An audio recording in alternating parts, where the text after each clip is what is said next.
All right, hello, welcome to Adventures in Lollygagging. We're back today. We're playing more We're in Danger, which is my game that I have made, and we have been playing on Mondays. I've been forcing people to play it on Mondays, and we're going to try something a little new tonight. As if you've watched any of our plays before, you know that We're in Danger is it's a one-shot kind of game. It's a light rules kind of game. It's supposed to something you can spool up really fast.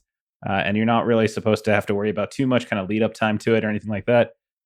One of the things that I do is I have these little genre kits, I call them, because I haven't come up with a better term, that allow us to sort of reframe or reflavor how we're playing just a bit. So the last two times we played Virgil Summit, where we punched a volcano as people from 1997. And then we also did Love in a Time of Viscera, which was sort of like an Evil Dead homage. So this time around, we're going to try to do a powered version of this, and you're going to be playing in the loosely, tentatively titled Heckboy genre kit, which means that you're going to be playing powered characters. You're going to be playing characters that are inspired by Hellboy, Doom Patrol, Umbrella Academy, so many others. I would say this is probably not necessarily intended to be like big Avengers stuff, but it could totally work. So that's what we're going to be trying out today, and we're gonna make characters on stream. We're going to kind of go through some of the slight differences. And then the other thing we're going to do is we're going to kind of make this one on the fly, as opposed to the last two times I ran this on the stream where I was kind of running off one of the free scenarios that you get when you buy the game over on itch. This time around, we're going to use some of the world building tables that are built into the chapter that these rules are in now. And we'll see if we could just kind of do one that's fully off the cuff. And we're going to see how that goes. We've done that before. It's fine. It's going to be great. Taco truck time. It's going to be awesome. It is going to be great. It's definitely taco truck time. I have a few things I hope we end up rolling. I'm not going to lie. I was just telling Jeremy about them. Part of the world building tables, there's sort of two things you can roll on. You can roll on primary dangers, like the big thing you're fighting against, but also primary haunt locations, like places where you can actually set your story. And some of the danger ones are a couple old Spectaculars characters that I used to play. Most notably, I am Big Pharma. I am here to pump you up. He's like one of my favorite characters of all time. I played him twice, but he like lives on in my heart. And one day I'll be able to play him again. And maybe tonight as the arch villain of your team. So let's dive in a little bit then. So the premise of this game, of this variation of the game, is that you are all playing powered and monstrous characters in some way. So that could mean you could be mutants, like an X-Men style. You can be like a monster, fallen angel. You could be some weird science lunatic. You could be anything you really want to be. There's no limitation in terms of that. You guys get to define, narratively speaking, like where your powers come from. So the one sort of conceit though of this kit is that you all work on a team in which you are required, like you basically go and defend various human interests, and humanity doesn't really like you. They don't really like monstrous characters. They don't really like people like that. So it's definitely got that kind of X-Men vibe where like you're sort of looked down at in some way as being negative. And the game, like each adventure is like an operation essentially, and you go on an operation to do whatever it is that humanity wants you to do. And so tonight you're going to make characters. We're going to make our own little organization. We're going to kind of name what the organization is that you work for. We're going to figure out what you all do regularly. We're going to figure out who you're going to be hunting down and where you're going to be headed tonight. So those are all the things. And then we're going to play it because we're going to do all this. And then we're going to start playing. So without further ado, should we get ready to do some characters? Y'all ready to go? Yeah. Okay. We've got a hype going on All right. in chat. There's so much going on. Awesome. Thank you so much. Okay. So the first big change in this Heckboy variant of We're in Danger is with attributes. Now, when We're in Danger, you have three attributes. You have athleticism, composure, and reasoning. And every test in the game revolves around one of those three things. Well, Heckboy is similar in the sense that you have three attributes, but they're different this time around. The three attributes you have are ferocity, savvy, and aberrance. Now, Ferocity is the idea of not just strength. So I don't want you to just limit yourselves just to the notion of being very, very strength, but ferocity is really like a description of your raw physical abilities, your violent tendencies, how often you rely on aggression to get your way. So if you put rank 1 in this, which means it's like your best attribute, that means you're basically feral, and you just savagery is your jam, and like that's how you solve problems. If you put rank 3 in it, which is like the worst, so to speak, like your lowest rank, that means that you're very good at, you can keep your cool, and you don't necessarily use brute force as like a modern way of playing, a common way of resolving differences. Savvy is sort of how well you, and how quickly you comprehend information, how quickly you apply your intuition to solve problems, that kind of stuff. If you put rank 1 in this, that means that you prefer to punch your enemies with your wits rather than your fists. Like, so you're like to outsmart people in some way or trick them. Rank 3 means that you will make mistakes and do not like to file paperwork because you don't understand where to put the paperwork afterwards. So you're not the most clever person in the group.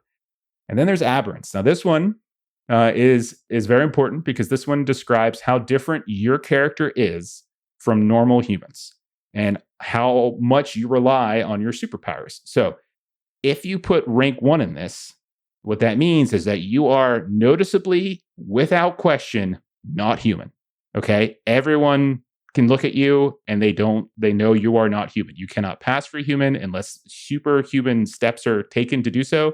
So if you've watched X-Men, you've seen Beast. Beast is a big blue furry dude. Ain't no one looking at him and thinking he's not a mutant, right? If you put rank 3 in it, that means that you can probably pass for human, which means that you can probably bypass certain things or certain situations where running into a human might be a problem. It also means you're probably pretty good at not using your powers unless you really need to, right? You're good at kind of holding back. So don't just kind of throw them in there all willy-nilly. Like, think about like, how do you visualize your character? And if you visualize your character as like this really monstrous, hideous looking thing, then you should be ranking your aberrance pretty high. Okay. So that's one of the big changes. So I know you all kind of started doing this ahead of stream, but do you have is everyone kind of ready to go with this? Are we ready to kind of go through these a little bit here and there? Yeah, I can be pretty flexible depending upon what other folks want. I could swap a couple around. Okay. Who wants to kind of start us off? Someone's going to start us off here. Jeremy, you want to start us off? You've played this before. Sure. I mean, we were talking spectaculars, so for me, I thought it would be fun to bring back like my first spectaculars character, which is Jinx, who is a wildcat, a lynx, basically, that is also an investigator with necromancy and cold manipulation. So we'll get the power shortly. Yeah, I was just trying to like play it out with the other things, because I feel like at that point his main thing is probably savvy, aberrance maybe Smart. 2, because he could still kind of pass for a cat, but you wouldn't have to look too hard to realize something's off. And then ferocity 3, because he is a cat that's relying more on wits and other things than clawing people up. Okay, yeah, that makes a lot of sense. Okay, so you got you're the brains of the party, so to speak. Okay, ish, sorta. Okay, Melissa, do you have an idea? Yeah. So I'm thinking ferocity 1, savvy 3, aberrance 2.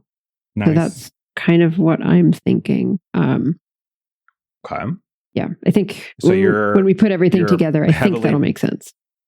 Okay, so you're like heavily reliant on physical, like raw physical ability? Yeah, so to kind of do what Jeremy did to kind of tease ahead a little bit. So the reliable power that I'm thinking is tattoo animation. And so that's why I'm thinking like she can pass as human, but the way that she tends to use that is like animals and creatures that fight and all of those kinds of things. So the way that she solves problems is by animating whatever scariest thing she's got on her body and tearing things apart. So she's not quick. So you're not quick. So then you're not like slow, I should say. You're not slow to like create that sort of. Okay. No. Yeah, I think that makes sense for ferocity to be up high then. Yeah, for sure. Okay. Joe, what do you think? I was thinking 3, 2, 1. So 3 on Frosty, 2 on Savvy, 1 on Aberrants. Ooh. Okay, so you two are. So you're going to be very like everyone's going to look at you and they're like, okay, that ain't a human. Mm-hmm. Like they're going to know that right off the bat, right? Yeah. Okay, fantastic. We'll get to descriptions in a minute, but we'll just start with attributes. And again, these are going to function identically to how they function in We're in Danger, which is like each of your ranks. When you roll equal or under them on a test, that means it's a fumble. And based upon whatever kind of thing that's potentially happening, that could cause strain, that could cause wounds, it could cause you to get scared, and a few other things, as there is like a new little wrinkle for some of the dangers that you might fight as powered heroes. Okay, so then the next thing we do, let's talk about powers. So in this game, you get 2 powers, and you get to define them. It's very narrative. How you apply them is extraordinarily narrative. It's not like there's some big long list of things that have these very painstaking effects. You guys can just kind of create whatever effect you want. Sometimes I might call for a test because it might require a test, and sometimes I might not. So it really kind of depends. Having powers, though, means that you're able to do things that humans just can't, right? So if there's like a runaway train and you're a human and you're like, I'm going to go try and stop that with my bare hands, you're going to die. If you're a hero, if you're a powered hero with super strength, you can maybe do that, actually. That might actually work out for you. So you can try a thing that you would never be able to do as a human. And so think of that in those terms. Like, think of them as ways in which you can kind of drive the narrative of a scene, and in some cases just bypass like an obstacle entirely. The 2 types of powers you get, one is called reliable, one is called erratic.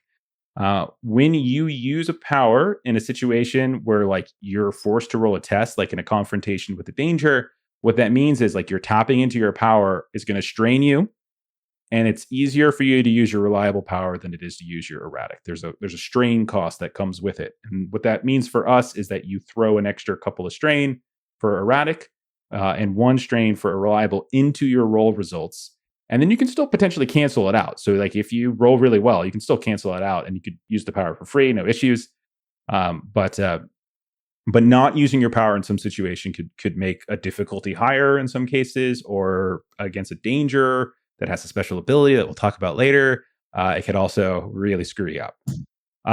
In the franchise version of the game, if you decide to play, if you survive this and then go on to a new operation, you have the ability to get a 3rd power if you wanted as well. But in the base game, it's just 2.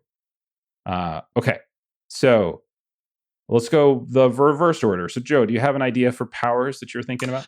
Yeah, I was thinking my reliable power would be matter manipulation, like Adam Eve type stuff from Invincible. And my erratic power would be time manipulation. So not necessarily time travel, but like speeding up and slowing down time in pockets. Sure. Haste. You can cast haste and you can cast slow. Yeah. You can cast haste. Yeah. Basically. Nice. Yeah. Very useful. Those are great. I love it. Fantastic. Okay. Melissa, what are you thinking for powers? Yeah. So for reliable power, I'm going to go with tattoo animation. And then with my erratic power, kind of following up with that a little bit, is duplication. So like I'm really good at like being able to animate kind of different creatures and monsters and things that I have tattooed on me, but I also have a tattoo of myself. And that doesn't necessarily work as well when I try to animate that one. So you're not duplicate? Is that what you're saying? Okay. Rip. Okay.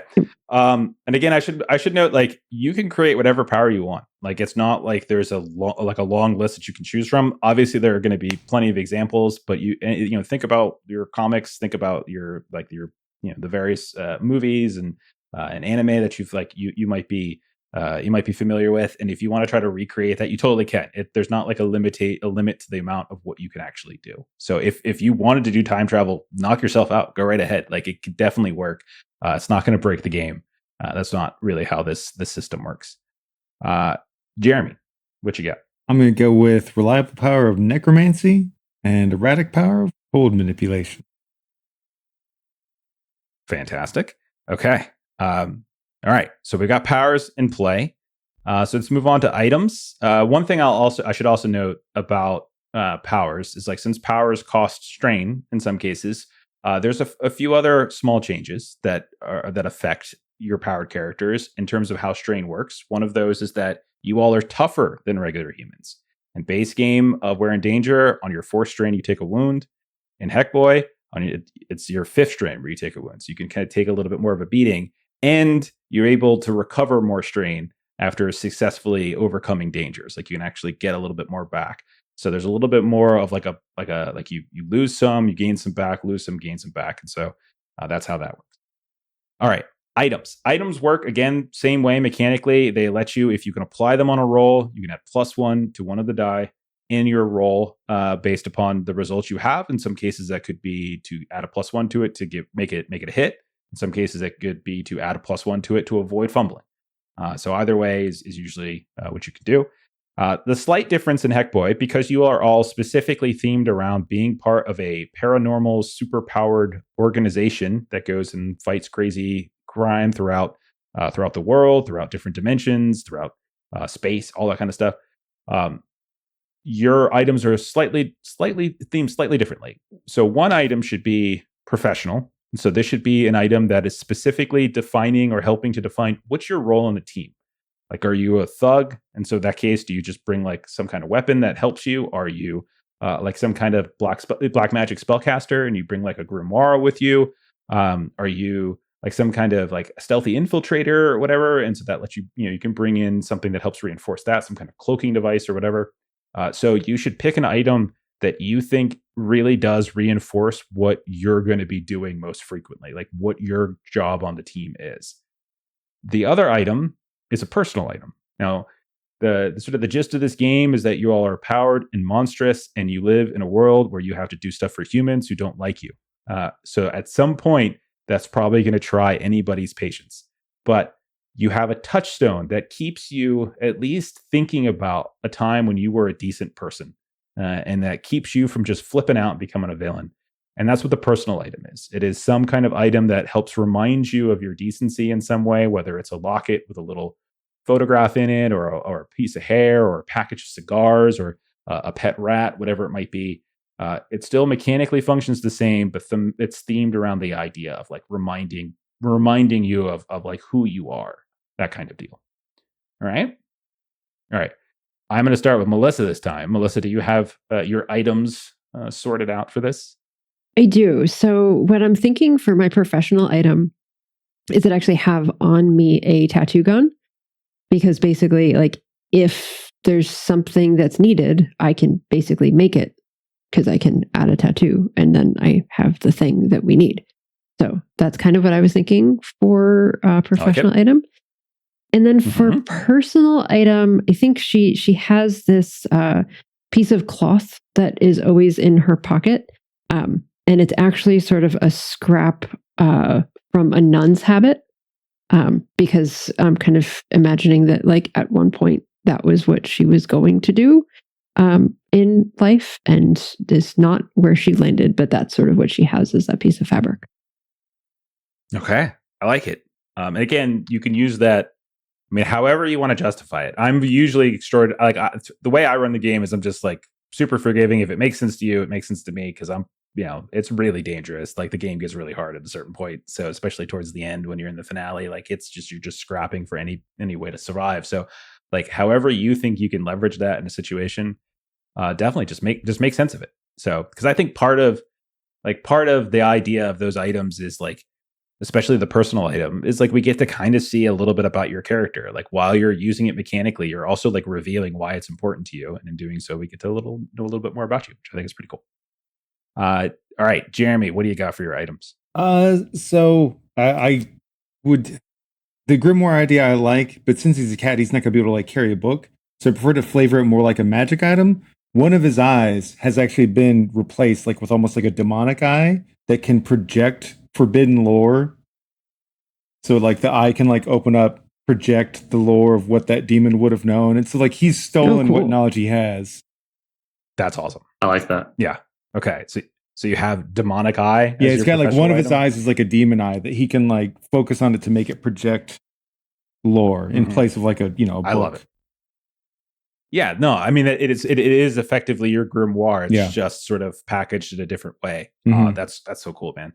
What about personal item? For personal item, on his collar, he does have a locket that has a picture of his brother Jonah from before he got turned. Yeah, cool. I like it. I know you were thinking about making your brother the actual item, which honestly you could have done. I mean, the locket's cool too. But man, that feels weird to have to make an NPC, because I feel like that could be abused. I didn't want to do that. So the one thing I want to give credit where credit is due. When we played Swords of the Serpentine and we got into Gumshoe and we were defining those items and how our iconic items, I found that it sort of blew my mind in some way. The idea that you can create an item, it doesn't actually have to be a physical thing. It just be a memory. It could be a thought, whatever. So even the memory of your brother to me is that's an item. Okay. So you can sort of define it however you want. It could be a locket, totally fine, that works. But it also could be a memory of him or a specific memory of an experience. All of that. It's just whatever it is that you tap into that allows you to do something effectively. I liked in Swords of the Serpentine, I had resentment was one of my iconic items. As we went on. Or okay, it's so cool. In that case, I'll flip it because I want to do the yin yang. I've got the demon eye. Jonah's dead. His ashes were compressed into a diamond that's put in there, and so basically, I've got the ghost of my brother on my collar. Oh, okay. So now, so his ashes is ghost, and so because your ability, do you are you able? I can chat with him in some way? So for my personal item, I talk with my brother, who's a super good guy. For my professional item, I have the demon's eye, which lets me talk to horrible things. Very nice. That way. Okay. This is awesome. This character is absolutely fitting with how I at least think about the game. It's awesome. Very much like Prince Corm. Somebody mentioned. Oh yeah. Okay. Joe. Yeah. I think we haven't heard from you. What do you got, man? All right. I was thinking for my professional item, kind of a Lord of the Rings Palantir, the scene orb kind of thing. Ooh. And can do a little bit of time stuff with it to scry around, and it kind of augments his time power a little bit, but it also helps him just see in space or scry a little bit. Okay. That's surveillance. Really cool. Okay. What? And that's your professional? That's professional, yeah. Is that it assists your... Okay. Yeah. And so what do you got for personal? Personal is a super old Tamagotchi game that he's just been constantly fixing with his matter manipulation power, and just keeping the same pet alive for way longer than that should be able to. That is amazing. Okay. I love it. I absolutely love this team already. Okay. All right. So you've got your attributes, you've got your items, you've got your powers. All of the mechanical bits and pieces are in place. So let's do a couple other little things to flesh out the game, your team, and go on an operation. So as I mentioned before, Heckboy is sort of themed around the idea that you are working for, you are part of some kind of elite paranormal mutant powered organization. Whether you want to think about it like the X-Men, or whether you want to think about it like the BPRD, or whether you want to think about it like Doom Patrol, whether you want to think about it just like the Avengers too, is totally fine as well. It's just that kind of organization where you are specifically being sent to do these things. And so you travel across the world. Sometimes you might go to different times, you might go to different dimensions, planets, etc. But your primary mission is always to defend the interests of humanity. That's the general principle, right? So now what we're going to do, because there's not one singular team, I didn't create a canon that everyone has to be part of this. Instead, you guys are going to create your organization. So we're going to figure out whether you work for the CIA, BPRD, or something just completely off the wall. So this is just a fun little thing I like to do. It is obviously something that you don't. If you get Heckboy, you can do whatever the hell you want. So I want the three of you in Discord, if you could, shoot me a message, a DM, and I want you to send me either one letter or one number. Okay, nothing more. Don't tell anyone else. Because if you do, then people will start trying to mix it around, and we're gonna create our team. And we've had some weird teams. We have had some weird things. We had Chud. I think we worked for Chud at one point. That was one of our organizations. So we come up with that. Obviously, if you're using franchise rules, you could just kind of reuse the same org, kind of build up your own story as you play. And even if you're playing this multiple times, you lose one hero, you bring in another, or, just a specialist comes on for one operation and then, one of your players has to sit out, stuff like that. It's supposed to be super flexible. All right. So let's see what we got. I've got responses from Jeremy and Melissa, and then here comes Joe. Okay. All right. So I've got the combo is AB4. So you guys are AB4. How many? Yeah. Okay. It's the So AB. what do we think that means? Because there's like, oh my God, it's Arizona Bay 4. Oh my God. AB. Oh Lord. The AB. Okay. So at some point tonight, someone could come up, like we could call it just the Arizona Bay 4. That's fine. But if someone wants to come up with some kind of like B is in there. So B could be like bureau or whatever. But if you guys want to come up with something, or if someone in chat wants to come up with like, what's a good thing this stands for, then that becomes our organization, right? So there you go. So we are AB4. And so there's a little spot in your character sheet where you can put that and kind of keep track of what org that you work for. Okay. The next thing we're going to do is we are going to make the name of the operation that you're about to go on. All right, this is just purely for fun. Joe, give me a D6. Like roll a D6 for me.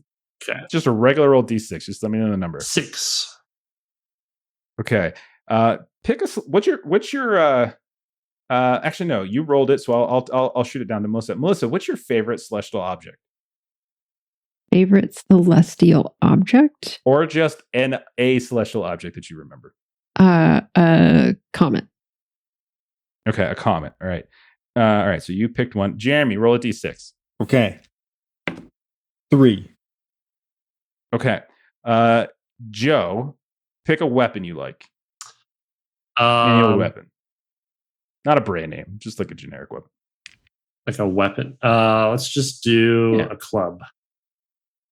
Okay. All right. So this is Operation Club Comet. That's the name of this operation. All right. I don't know what the hell that means, but that's what it is. So it's just, I don't know. It's just little silly things. Okay. Yeah. So there's that. All right. Next thing we do is we figure out your operational focus. Like these are the things that your organization is known for. This is the type of stuff that you do. So I have 3 separate categories of this. I have like one thing that you often do is something that's related to force, which is usually about like combat of some kind. There's one thing that you guys do that's probably known for stealth, so for intel, something like that. And then another one that's more esoteric, right? The idea of like magic or powers in some way.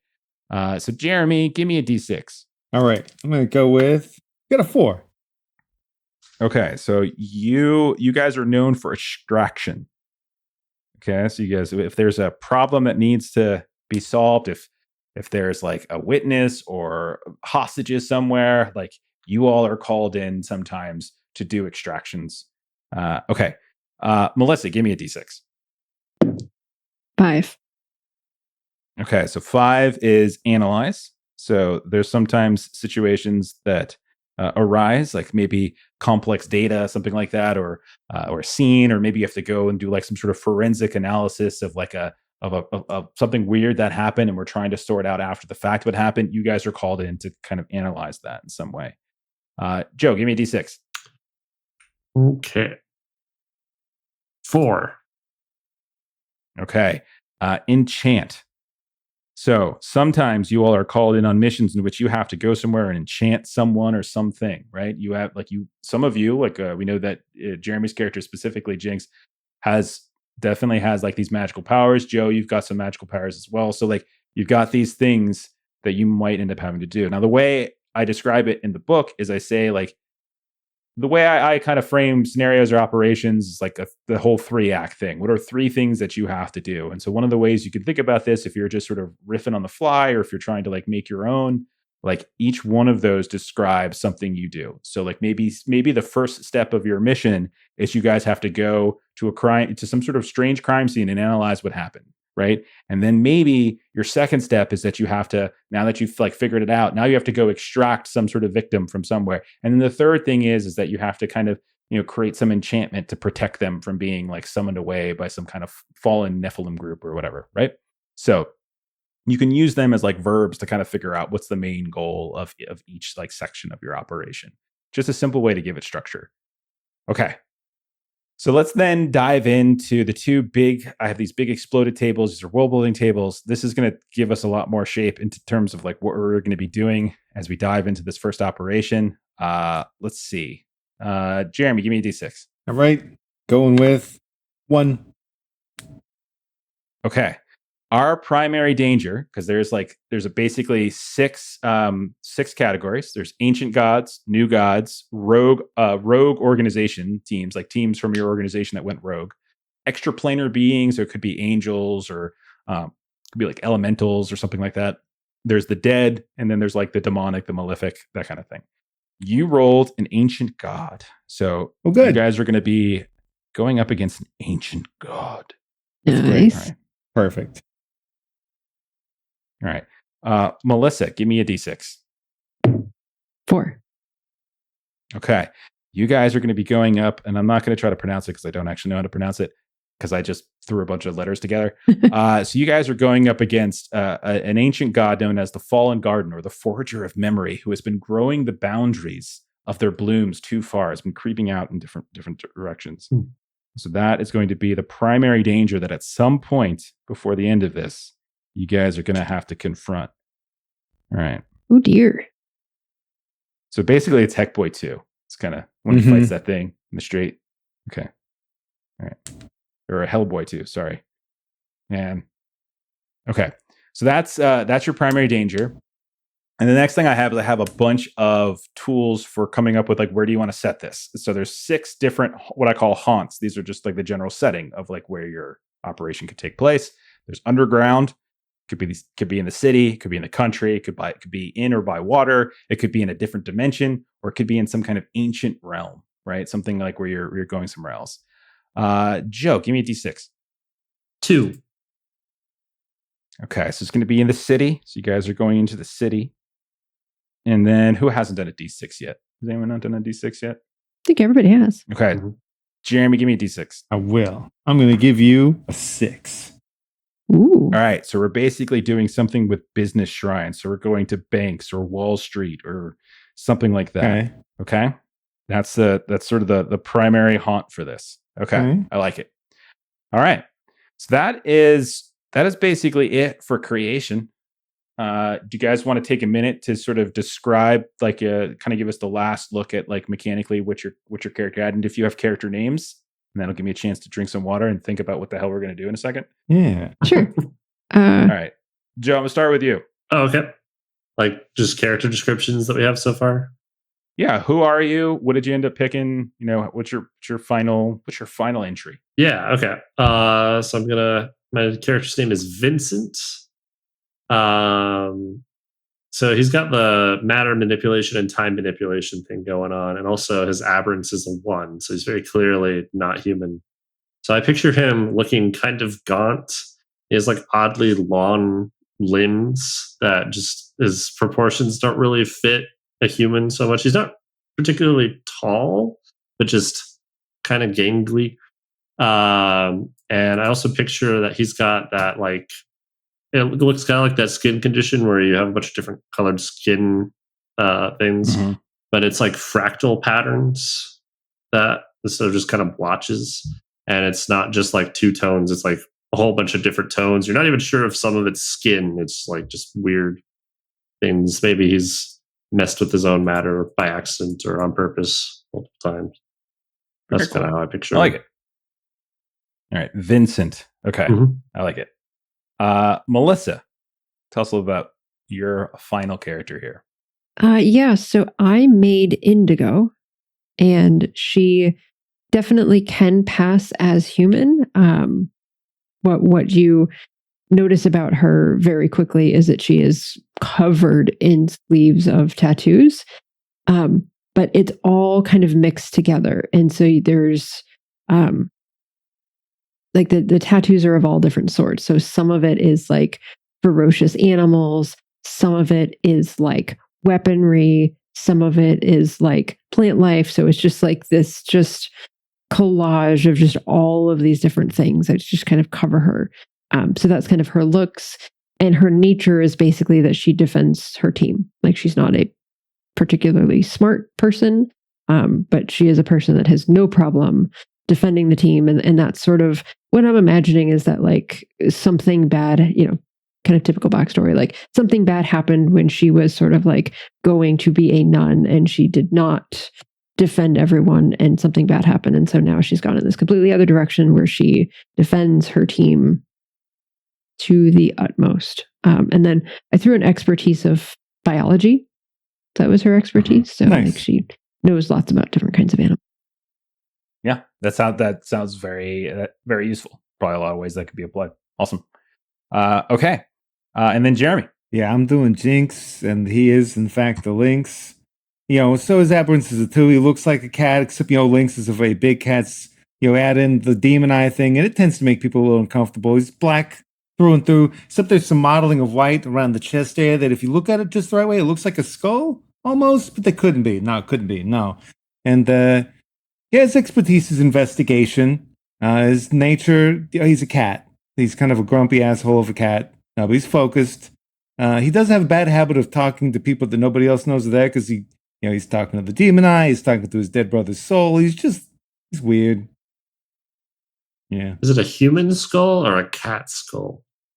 Human. Yeah, if you've been around him a while, he used to be a person. But is Jinx like size like a small house cat, or is he? No, think lynxes are like a good bit bigger than a regular cat. So think like a bobcat or something like that, like a wild cat. All right, so it is that size. He looks reasonably like a cat, but just big enough to be off-putting. That's why I went Aberrance too. It's okay. If someone squints, they might get nervous. Yeah, from a distance, it's a cat. You get up close, you're like, that's a big cat with a green and a red eye, and no. and it could talk. Oh God, it's casting spells now. All right, I love it. Okay, y'all ready? Ready to get going? Yeah. Okay. All right, let's get a little music going here. What do I want to do? Let's do a little Lost Contact. Okay. So, we open up. We hear the sounds of sirens. We hear the sounds of like chatter. Maybe rain is falling as well. We see it as we open up. We open up on a puddle. We just see like the reflection of this large skyscraper in the actual puddle itself. That's quickly like disturbed by someone like taking a step in it and sending the water disperse this way and that. We hear the sounds of city chatter like this, and then we look up and we see there's like all this police tape and such, and there's crowds of people that are gawking at what exactly is going on. And we see a lot of old fashioned like black and white kind of cop style cars here and there that seem to be cordoned around this large building that has to be 50, 60 stories high. It's enormous. You guys are in the middle of a big city. Maybe it's New York. Maybe it's something similar. And we see the crowd like get kind of cordoned, kind of get shot this way and that way. They're like, go, move. And we see these cops kind of start to slide away, and then they whistle. And we see this slow, dark van suddenly roll up and kind of turn.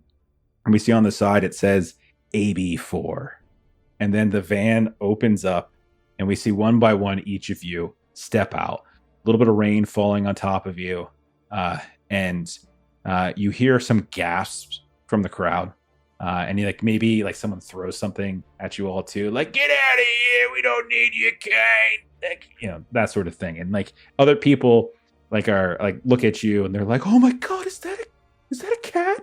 And they you hear some little young person who's just like, it's a kitty.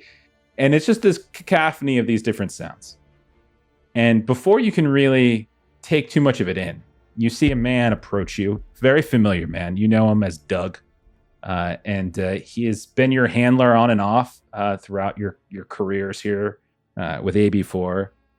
And he looks up at you all and he says, yeah, I'm glad you all are here. We got a real strange one going on. We could definitely use your expertise. Something's, I don't know really how to explain it, but something's growing inside the building. You know, like, you guys ever have like mold in your houses? You guys have houses? We let you stay out? Do you guys think you stay like on a campus, or do you have like your own apartments or anything like that? I'd say we live on a campus would be my vote. Okay. That sounds fun. Yeah. I'm sorry, that was insensitive of me, but like, you guys ever seen like mold grow? Like anyone on the campus? No, like never. Vines? I can make mold grow if I need to. It's the slow way to take someone out, but I can make it happen. And she kind of looks around, somewhere she's got like a little tattoo of some mold somewhere. So we're not going to need any more because we got plenty. And as your eyes like scan up, you can see that the exterior of the building, starting somewhere around like floor maybe 8 or 9, has just been coated and covered. And what you can now see is this constantly shifting tangle of vines and vegetation. This like dark green. And you can see there's some blooms and stuff that are popping up here and there. You can see like a helicopter gets kind of close. It's a news helicopter. You can see above you, and you hear behind you like one of the cops is like shouting up in a megaphone, like, "Get out of there, clear the airspace!" And as you're watching, you see like this vine like lash out and like grab the bottom of the helicopter and as the helicopter kind of pulls away until finally like the vine snaps and it's able to sort of move off. And Doug says to you, yeah, that's been happening a lot. We're trying to cordon it off a bit, but it just keeps growing. And we tried to burn it. We tried to salt it. No one really knows exactly where it came from. No one really knows what the... Yeah, there's got to be at least 200 people still up in the upper floors right now. No phones. No one's answering. So we're going to need you to get inside and figure out just what the hell's going on. So our job is not to rescue the people. Our job is to figure out where this vine came from. Of course you're going to rescue the people, but you got to figure... Okay, listen. There's always an opportunity cost. We got to figure out the problem to save more lives. Maybe some people die in the meanwhile. Thoughts and prayers. Okay, we had HR training about this. Empathy. Okay, even if you don't have it, you need to at least fake it, especially where people can see you and hear you. And you look around and like there's people like that are watching you. Like maybe like there's phones that are like recording whatever it is you're doing. So we've got a perimeter at level 3. That means there's about 5 levels between where we are and where the gross. It's like it's got a mind, It's like we've lost, I don't know, 3-4 teams. Not our people, but and he kind of points over towards like the cops here and there. They're getting real antsy. They kind of want to rush it here and there. So we could definitely use the folks they lost. Are those guys still in there? Or did they pull them out? Who's to say? They kind of if you got somebody here, I'll go talk to him. I'll ask him what he saw. Well, you can talk to him. Sure, you can go. Yeah, you can talk to whoever you want to talk to. Whether they talk to you is a different story. Not everyone's as comfortable talking to a cat. No disrespect intended. That's why I talk to dead people. They're not as big an assholes as most people. Well, you might find some dead. That's the thing. They sent up a few teams, investigating, poking around. This stuff started up on floor 40 and just kind of started growing in different directions here or there. So at some point there really wasn't that much stuff, right? But now you can see it's like more than half the damn building, right? And they sent a few teams up and no one came down. And I've heard stories that they just got swallowed up. Where they went, I don't know. Is this like a tricky commercial building or apartments or... Oh, this is commercial for sure. Yeah, this is, it's not one specific company. There's about, and he kind of like flips a book and he starts listing off the names of a series of companies that are on like different, who like rent out, lease out different sections of the floors. You got everything from like various like, pharmaceutical stuff. And then there's like things about like health insurance. And like, there's a lot of medical things that seem to be here and medical adjacent companies, not like primary care, nothing like that, but research, business associations. Yeah, exactly. Okay. Yeah. We'll definitely do what we need to do. Doug, did you hear anything back from that. And Indigo will just kind of elbow him a little bit. That last script you sent in? You were and he suddenly gets really red. His face gets really red, and he kind of looks at both Vincent and Jinx. He's like, Indigo, that was between you and me. I told you, like, that was just sort of like a personal. No, I haven't heard anything yet, but it's still time. It's only been 3 months. They probably got a lot they got to read. Yeah, there's the whole cycle of the calendars, and it'll be fine. It'll be fine. Yeah, it'll be totally fine. Yeah. Okay. Anyhow, Jinx, if you want to talk to someone, there's a Lieutenant Sipowicz over there. He seems to be in charge at this point on the scene, and he could maybe give you a couple. I'll let them talk to the living. I don't like people. Yeah, well, he's a charmer, that one. You look over and you see this like squat fat dude with like bald head. He's got a big cup of coffee, big old mustache, and every time he talks to somebody, he's just like sneering. Can't quite hear everything he's saying, but he's like telling people to do this, telling people to like, get that back there, get there. Who the hell is this? Who the fuck is that? Kind of that kind of vibe. Okay, I respect that. So what do you guys want to do? Oh, I hate plant stuff. I always hate plant magic so much. Maybe it's science. I hope it's science. It's not going to be science. Somebody should probably talk to that lieutenant guy who wants to. Thank you for volunteering. Real quick before, so it's been spreading. So one thing I want to try and do with my power, I want to try and like close off like the vents and everything on one floor so that there's just like the staircase is the only like way up and down or whatever. But I want to seal everything else, just kind of like flatten it, turn it into metal or something. But there's like a physical barrier to prevent it from coming down further. Okay. I would say because this is a contested situation, like where there's something actively working against you, I would probably ask for a test in this case. Sometimes using powers, it's just free, like you just do it. Mm-hmm. But in this case, because you're actively trying to like cordon off and keep them from preventing, I'm gonna ask for a test. Sure. It also probably means you're gonna go inside. I think is that the idea? Like you're gonna go inside and do it, or not necessarily have to go inside, but I have to make like physical contact with the building. So either the outside of it, so you walk up. Yeah. Okay. So you walk up, just put your hand on the building, start going. What does it look like as you start, like, channeling your power?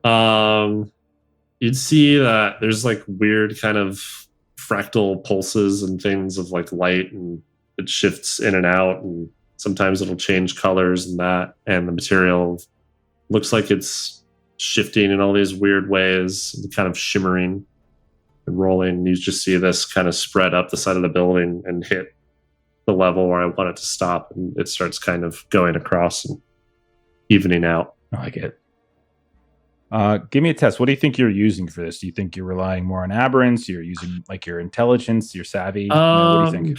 I think it's more aberrance because like that's the power one, right? Yeah, but you can roll a test. Like your powers are not specifically to one specific one. Aberrance is just like how frequently you rely on it. It's not necessarily like the triggering attribute for it. So you can actually roll a test using any attribute as long as you justify it, but aberrance is totally fine. Like you can absolutely use it, but don't feel like you have to use aberrance every time you use your power. Sure. Okay, that makes sense. I think aberrance, he does rely pretty heavily on his power, and that's kind of why his body's messed up from it. So I'll go with that. Okay, so tap into some stuff. Is there anything you're tapping into in terms of your items, your expertise, or anything here? I could tap into that scene orb, just to try and see what level is not. It doesn't even have to be super detailed, but it'll just scry a little bit through the floors and see. Okay. Like if I see one of the floors is infected, I'll go down like a floor or two from there. Where I'll get kind of resistant. My expertise. And this is your. So, I could leverage that for like structural stuff to make sure I'm not going to collapse the building by going through it like this.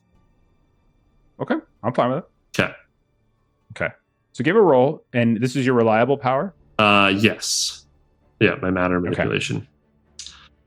Okay. So you basically are, with your expertise, you got an extra hit already accounted for, and with your power, you've got an extra strain already accounted for, and now you got to roll your 4 dice. We see what happens. Okay. And then the item is you add 1 to a die after you roll it, right? That's correct. Okay. I got a 1, a 3, a 5, and a 6. And my aberrance is a 1, so I can take the 1 and bump it to a 2. So that gives me a 5 and a 6, and then a hit from science, so 3 successes. Mm-hmm. And then you can go ahead and cancel out that strain that your power would have caused, and you still got your 2 hits left.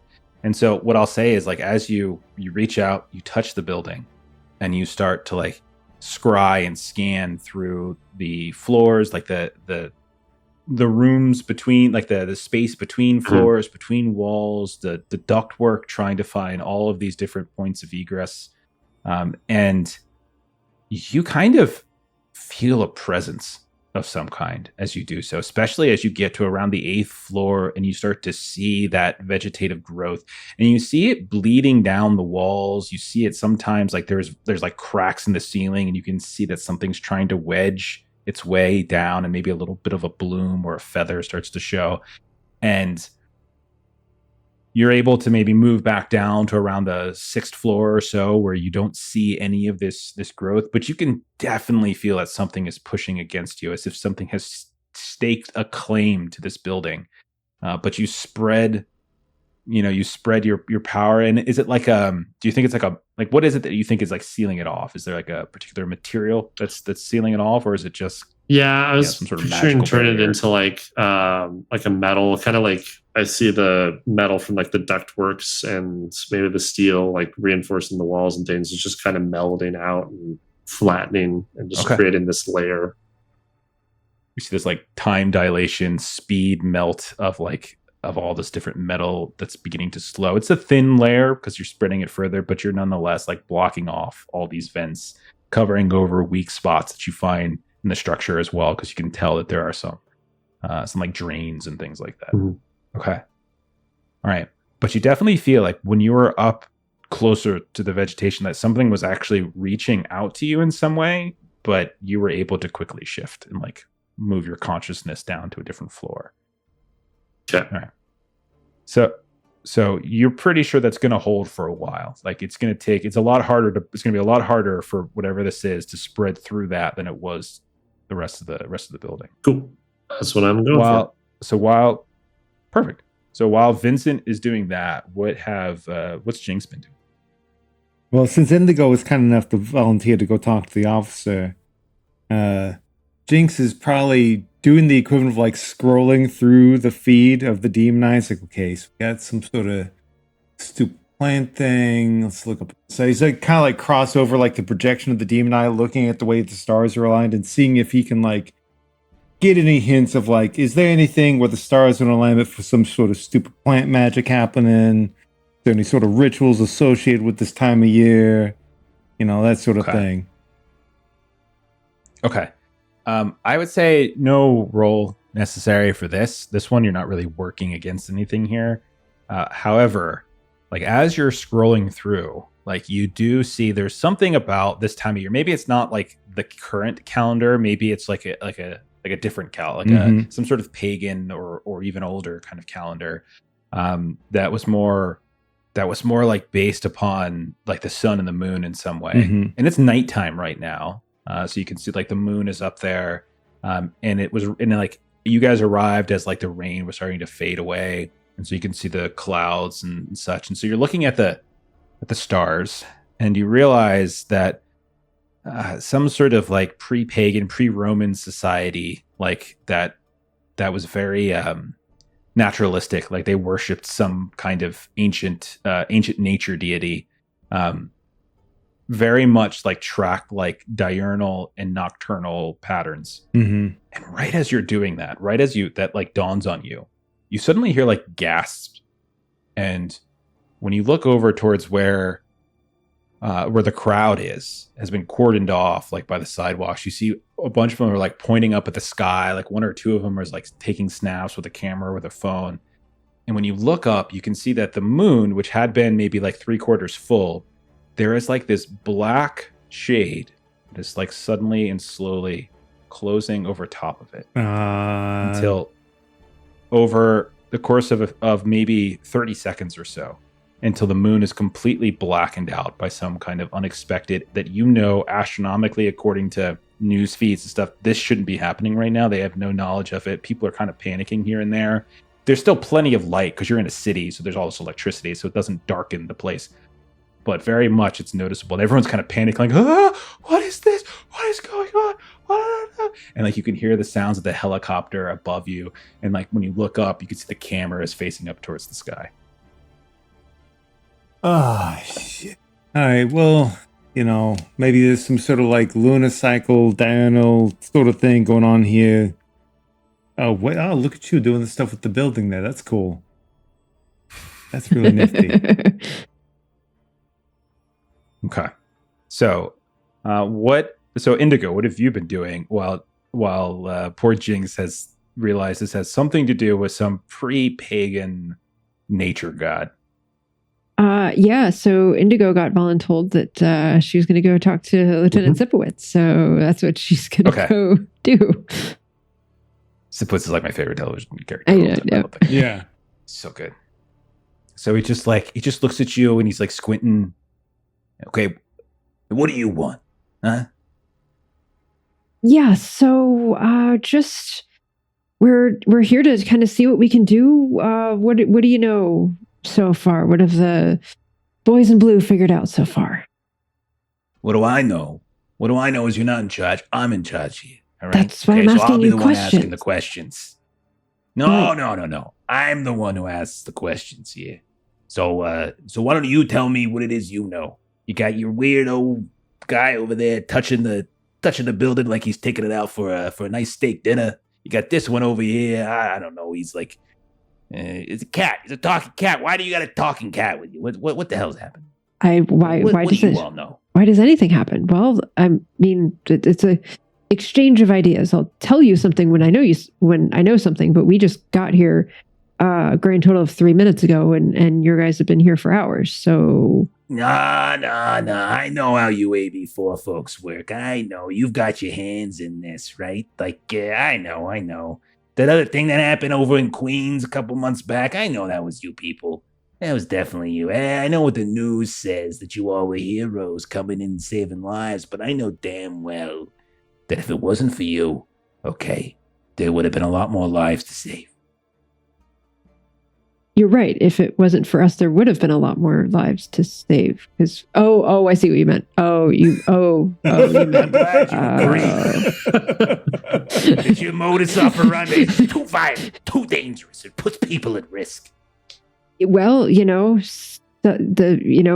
do what we do. I mean, sometimes use of force is necessary, and Whoa! Oh, I see how it is. You're reading those stories. You're letting okay. All right. That was 2 times, okay? 2 times, and there ain't no body cam footage, okay? It's just their word versus no witnesses, all right? I don't want to hear nothing about that. I was clear to that entirely. So you're going to tell me anything about what's been going on here, or are we going to have to figure this all out on our own? What do you want to know? There's a freaking big old building, and I don't know, like someone put Miracle Grow in some sort of cubicle plant. That definitely was all that's going on here. You had guys that went inside and came back out? I had guys that went inside, and they haven't come back out. The one guy that did. What did he say? Something. Didn't say nothing. He hasn't said anything since he came. We dragged him out. I don't know what the hell's wrong with him. His eyes are all black now. He's got some weird rash on him. Do you mind if I see him? Do I mind if you see him? What are you going to do to him? Look with my eyes? All right. So, all right, come on. So he'll lead you over to where there's like we'll say it's like some kind of paramedic van, and you can see there's a handful of people around it that are kind of keeping folks away. And he climbs in, and then you climb in after, and you see laying out on this stretcher. There is a man. You can tell he had at one point on some kind of cop clothing, but a lot of it's been torn and shredded in places. Some of his skin is visible, and you can see from his skin there's little sprouts. You can see these tiny little sprouts of plants have started to grow out of his skin. His eyes are wide open. He does not register your arrival, or if he does, he doesn't respond. His eyes are just wide open, black, and they're staring up at the ceiling. You can see that there is like a rise and fall to his chest, so it does seem like he is alive and breathing, but otherwise is kind of unresponsive. He's hooked up. You can tell to a few different like diodes and things, kind of tracking his, and you can hear like you can see a pulse and everything. It does seem like he's alive, but something seems very wrong with him. And what I would like to, if I could do a roll here, my expertise is biology. So I want to kind of take a look at, kind of a close look at this growth that's happening. So like different plants have different, leaf shapes and different things like that. So that's what she kind of wants to kind of look at this, kind of get this very kind of up close view. And what I would like... Okay. What I would like to do, if possible, is she's dressed in like a tank top and sort of like a loose skirt, and she's going to kind of pull up the side of her tank top just a little bit, and you see that she's kind of looking down at this like magnifying glass. And so what she wants to do is she basically wants to like animate a magnifying glass so that she can kind of like look even more closely at like his skin and the growth that's happening.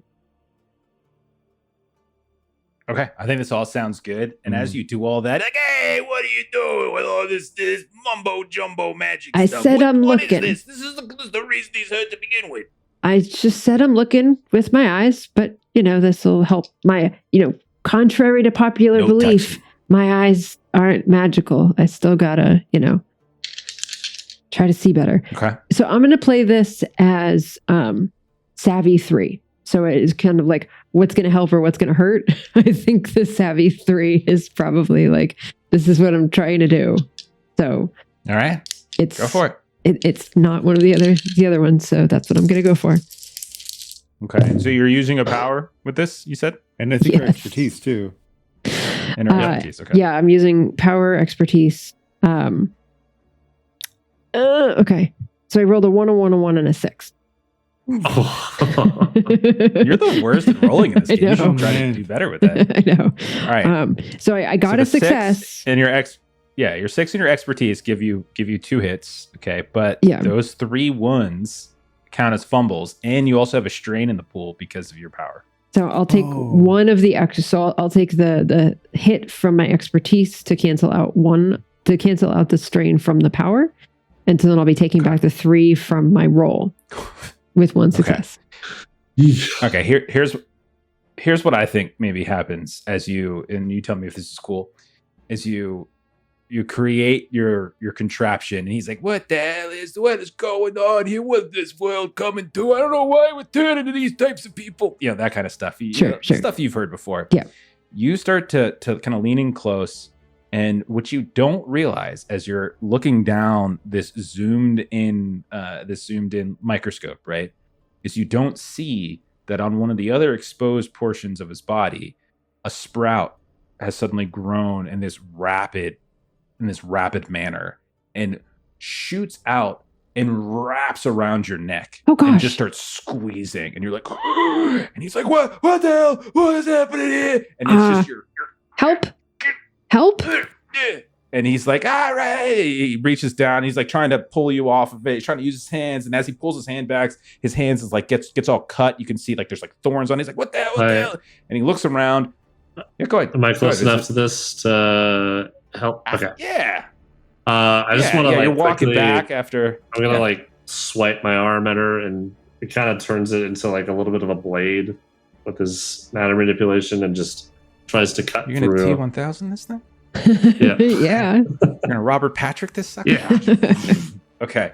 All right. Nice. I'll say in this case, I think no roll necessary. This is just a reaction to what happens. So you're able to slice down. It snaps. You're able to fly back. You kind of slam against one wall of the ambulance. And like meanwhile, Sipwith is looking at his hands. His hands are just like bleeding where like the vine cut through. You're able to unfurl it now at this point that it's been severed. And you can feel just like his hands, there's all these little cuts and stuff. Nothing so deep that like you're in danger. You're too much in danger, but you can definitely tell like there's definitely been some cuts. And as you're watching, the part of the vine, and I'll say, Vincent, you can see this too, that had come out and wrapped around your neck begins to kind of just like fizzle back and goes back inside his skin until you can't see it anymore. The part that I cut off? Or so like the part that was still attached to him retracted? Exactly. Okay. Yeah. What happened to the vine that was wrapped from like she had it. So Indigo was able to unwrap that from her neck. Okay. And you just threw it on the ground. Moving like if you want to. Yeah, you can see it is like as you hold it up, it's kind of dangling and moving, but you can in the way that like, not that you should do this. This is horrific. But if you like cut a tail off like a lizard or something like that, like a little lizard, like it still moves for a bit, right? It's kind of like that, and then eventually you see it just kind of fizzle. Okay. What? So was I able to learn anything about? Yeah. So what you were able to look at is some kind of wormwood, maybe, or mugwort. It's what you would know from it is like at least, and especially if you pull in Jinx on this, Jinx would probably be able to give you some more context. But it was known in certain cultures to be used as like a dream inducing hallucinogenic kind of way, like it's sort of some combination of things. So some people see it as like a gateway to like having visions in some ways. Okay. That was Vincent. Thank you. Good to not have that around again. Lieutenant, I think this particular plant has something to do with hallucinations. So that might be why he's not responding. Maybe he's kind of lost in his own. You should keep an eye on, and she kind of points to his hand. It's like the Dickens. Jeez. Yeah. What the hell is this? I say, have you boys do a coffee run, because like if this is something related to the dreaming, we've clearly got something trying to block out, maybe create some sort of eternal night situation. So I try to say, nobody fall asleep if you can help it. I need you and you to touch this, and I'm gonna hold my orb out. Ask that Indigo and the guy both touch it. Okay. I want to try and scry through their body and see if there's like any seedlings or anything that like got stuck inside of them. So he reaches out, like almost like doing what you say because it makes sense, but he's looking at Jinx and he's like, "Did this cat just give me orders?" Yeah, you should listen to him. He's pretty smart. Hey, look, I'm an asshole, but I'm a reasonable asshole. Just pretty pleased with the cherry on top. Consider not letting your men fall asleep so they don't get absorbed in some terrible demonic plant dream nonsense. What the hell kind of job you think we're running? You think people fall asleep? Well, they're on sea. No one's falling asleep on the sea. Get out of your mind, you kitty cat. And he reaches out and he touches your orb. I'm a whatever fine. Okay. Okay. So you're looking to see whether or not there's any kind of residue left. Yeah, basically. I want to make sure that nothing detached and just trying to like. Yeah, this is a test. Working its way in. This is a test because again, you're working against something here. Yeah. So put together a roll that you want to do for this. This one seems more like savvy, I think. I think so. And then like a supernatural X-ray. Yeah. And it's using my orb, so an item. So I'd get the +1, and my savvy is a 2. Yep. Okay. I don't think science too much helps with this. This seems more magical, I think. Yeah. Okay. All right. Cool. Okay, right. I got a 1, a 3, a 4, and a 5. So, okay, we can turn that 4 into a success with your item. Yeah, I think I'll do that because the 1 is I've got a 2, so that's just going to be a miss or a fumble. Yeah. So I'll have 2 successes. Yeah, you have 2 successes, and I think because you use your power, you should have 2 strain coming back at you, right? It wasn't, or is your orb not your power? The orb's not the power. Yeah. Okay. It just helps me kind of see. Okay. Well, I think it is your power though. Like if you're using it to see something that is like, because would a human be able to like do this? If a human would be able to do this, you're cool. I guess not. This is like something that is only Okay, so then you have 2 strain coming back to you. So so essentially you can cancel one of those out. Still pass. You just take 1 strain for this. Okay. That's all. Okay. All right.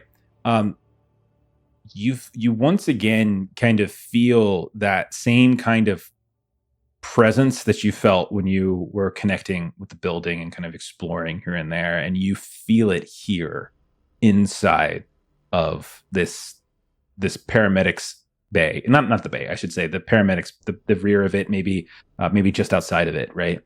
And you think that there is in the case of both Indigo and Sipowicz, something was placed inside of them, but it's very weak. Like it's like you can tell there's not like a very strong signal to it. However, you're getting a huge presence from the body of the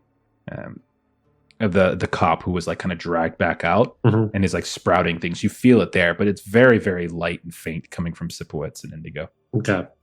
Faint in the sense that I feel like it might go away eventually, or kind of like how the thing we cut is fizzling out, or possibly. Yeah. You probably don't know enough yet about the nature of it, like sort of like the nature of how it grows, what it feeds on, that kind of stuff to be sure. It doesn't seem to be like adversely affecting either of them right this moment, but it could be something that could be problematic down the line. Okay. You're not even sure really how to deal with it yet, but drink some water earlier, I think. That might help. What's the prognosis? Yeah. What's the prognosis? You might be infected by whatever this vine is. But not as much as that guy. So better than him. So maybe like an hour, do it again and see if it's like stronger or weaker? Yeah. We'll see that. We'll keep checking in on it. Lieutenant, you can take your hand off now. Lieutenant, you don't have to keep your hand on the thing. You're good. Yeah, all right. And he's like looking at his hands. He's kind of like wrapping them up here and there. Apologize for anything you might have seen while you were touching it, but it's not always pleasant. Sorry, I got an idea along those lines. And so, that piece that got chopped off a little bit ago, does it look like it's kind of stopped squiggling? Does it look like maybe it's, dead or something? It's dying down. Yeah, it looks like it. I don't love the idea of it because, like, anytime plants have thought, it's always really messy. I don't like it, but still, maybe if this thing is directed, maybe it's got thoughts. I'm going to try and talk to the piece of the dead plant to see if it's just stupid plant matter and there's no thoughts to it. Great, but maybe this is some weird, more than a plant and it's got some sort of thought. I can use my necromancy, talk to a maybe I'm only gonna get like some like threads. Okay. This will, I think this is gonna be a roll. Yeah, totally. This will probably be a roll too. Yeah. Okay. So go ahead and do a roll. I'll use my necromancy. Probably savvy, I would think. That makes sense. And then I would do a toss up between either using the demon eye to try and give him knowledge for how to like tap into like their realm, like what sort of energy frequency you need to. Yeah, you totally good. Yeah. Okay. Give him an extra die. Take your point of strain for this, right? Okay, point of strain. Okay. So total of 5 dice. 5 dice. 4s count as successes as well because of the assist. That assist was so nice because I have 2 4s here. Perfect. Okay. I have awesome. 2 2s, 2 4s, and a 6. So I end up with 3 successes and no fumbles. That's phenomenal. So I'll probably buy off the strain and then have 2 successes. I think every time I've assisted, it's been at least 2 4s. That's great. When it works, it's really nice. When it works, it's great. Oh yeah, totally. I was watching Mark over on Tales from the Mayhem. He was running. What's it called? Love of the Time of Viscera. Sometimes it doesn't work. Well, actually, I guess that was technically Final Girl, but getting extra dice can always. Oh yeah, the Final Girl situation can be rough. Yeah, it's supposed to be like that intentionally because if it gets to that point, we got to get the game over as fast as you can because you don't want one person playing, so it's totally a crapshoot. Okay, so here's what happens. You try to speak with it, and you hear a voice suddenly in your head. Somewhere. No one else hears it, just you.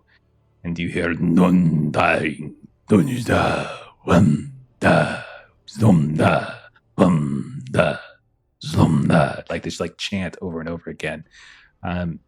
And while you're not entirely certain what language it is, it certainly has it's definitely in line with what you were seeing before with this kind of pre-pagan, it doesn't seem like it's something that's been off-studied.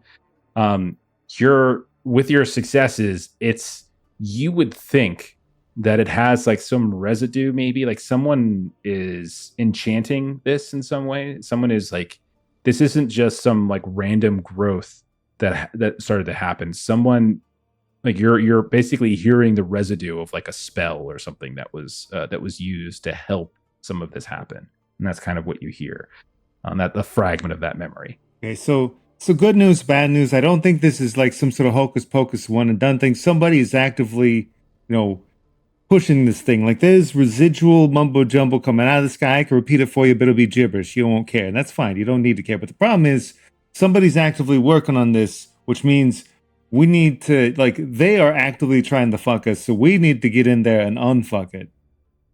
I don't know what we're going to do when we get in there. I've got an idea of what sort of mumbo jumbo they're speaking.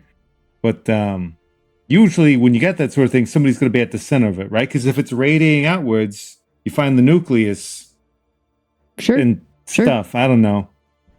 You die, you don't. You get infected, you don't. It's all 50-50. Let's go inside then. So she bids farewell to Lieutenant. See you when we come out. Yeah, good luck. Yeah, sure we will. Okay. And then the 3 of you head in. So how do you want to go about moving in? Do you want to go upstairs? You want to go up, try to see how far you can get in the elevator? That, and I would say, Vincent, you would know this even better than anybody, as you kind of got a better sense of the higher up you go, the vegetation just becomes all filling of space. The lower levels, it's still sort of shrieking and not necessarily stitching it together. But the higher up you go, it's just getting more and more and more. Are there any adjacent buildings that also have a 40th floor? There are. Let's see.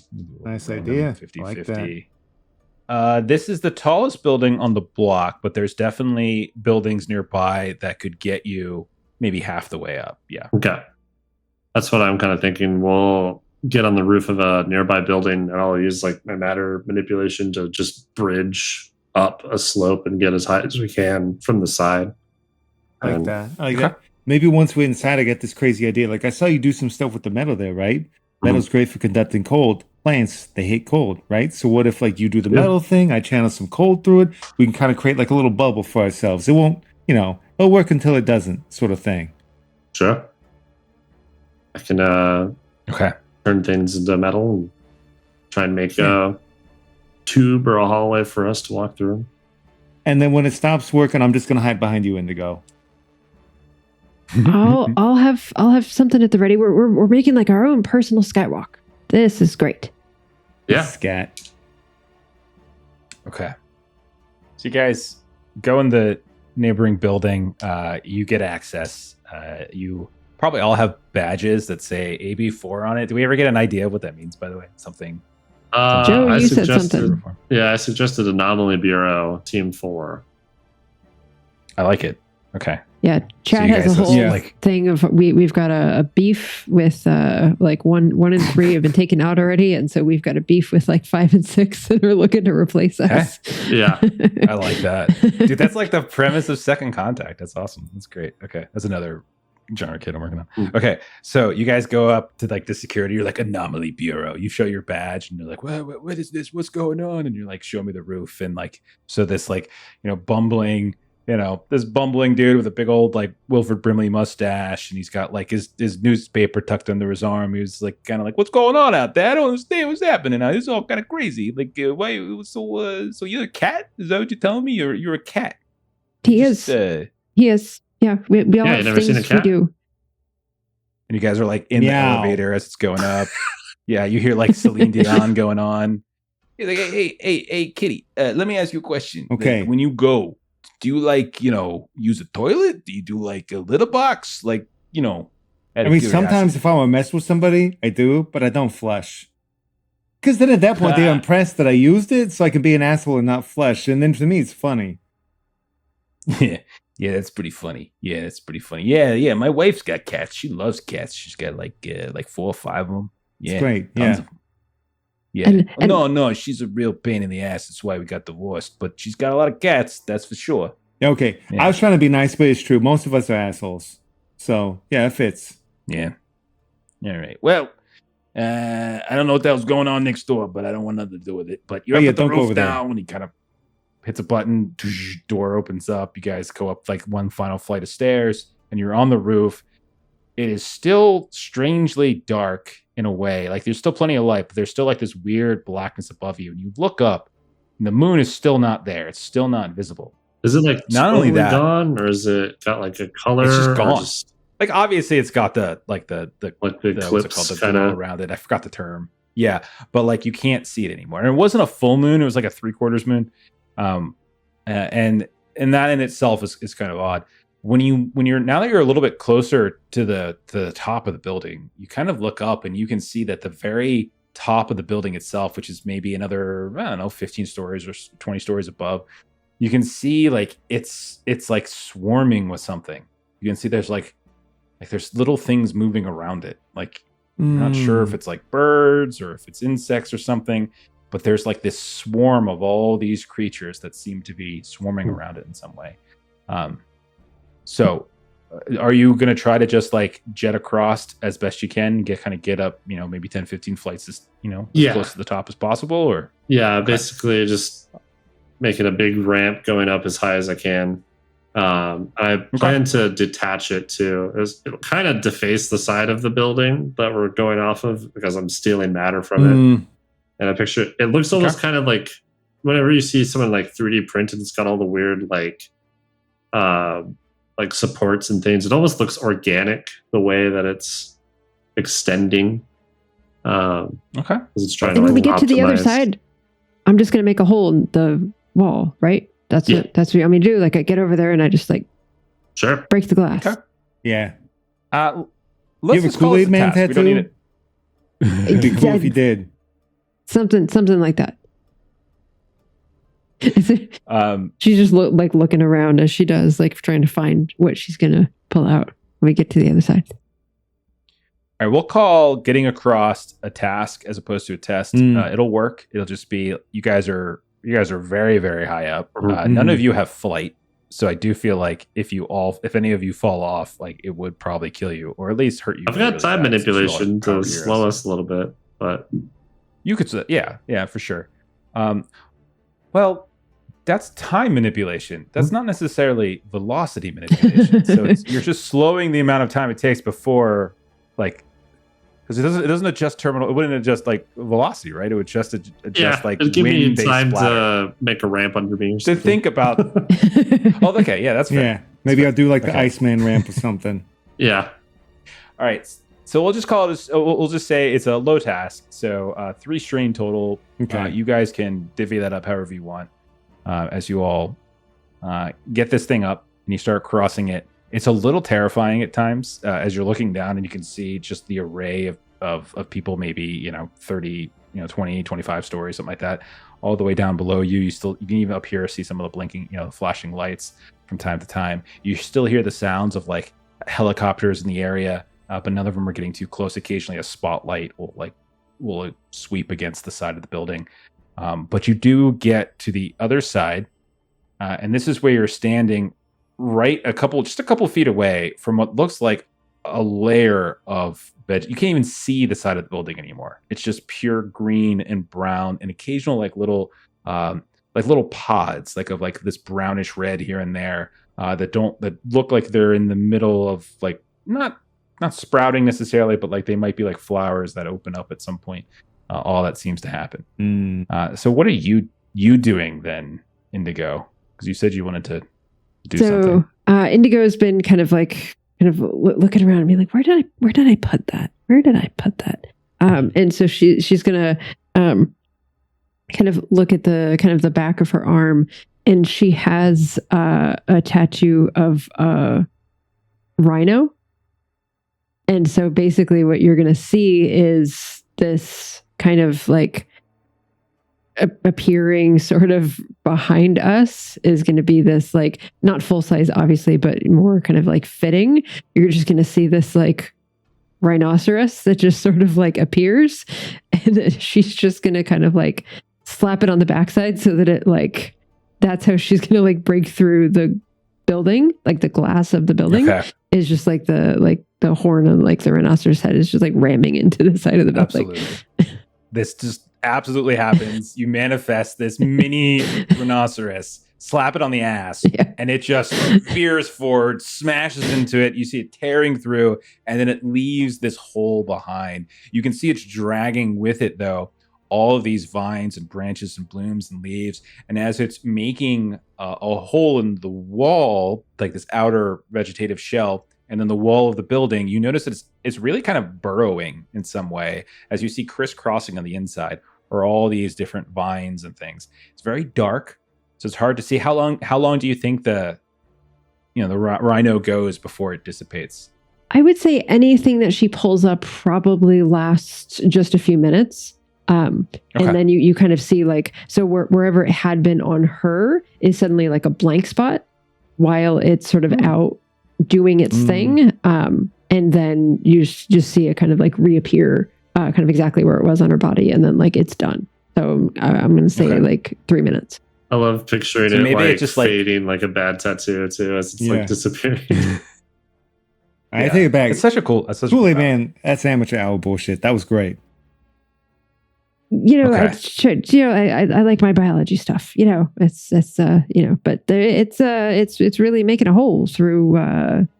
Ran into a bit more than I thought it was going to. You just hear it, and then but the thumb's kind of slow, as you can tell it's struggling more and more as like things are starting to sort of cling to it a bit, and then eventually you see it begin to appear again. But it essentially makes like a tunnel for you through this thing so that you can like kind of cross into the building. Two things I would say you notice. First, it's very dark, but while you're standing here looking in, suddenly there is like light behind you that seems to be cast inside of it. It's not the spotlight, because that would be far more far bolder.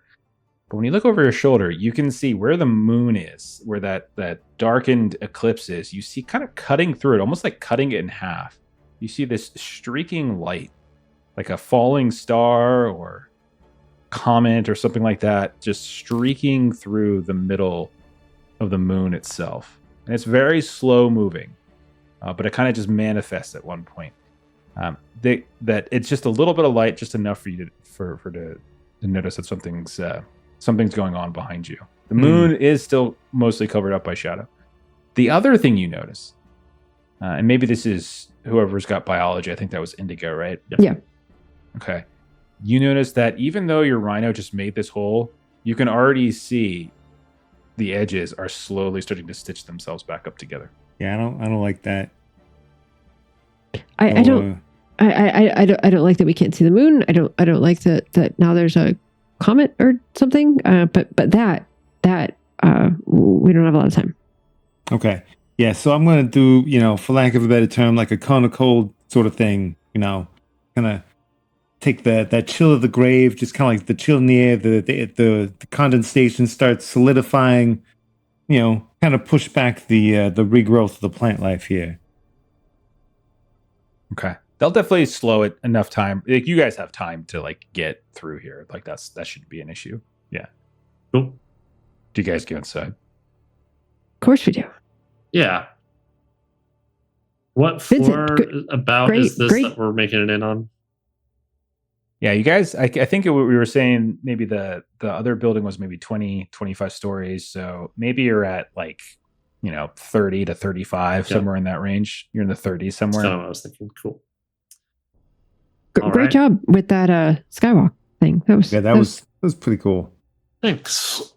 And I'm going to start retracting it off of that building so we don't spread to another one, and to try and like push and use some of that matter too to like try and make almost a bit of a hallway and it wouldn't be like fully in, but I want to make kind of like a net or like almost like chain link, kind of like a little like a barrier for yourselves to kind of push through. I get what you're saying.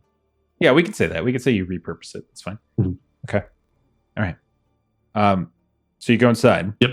We do. What you'll notice immediately is that it does seem as though that emergency lights and such are on. Like you can see here and there little bits of like red light over here, a little bit of white light over there.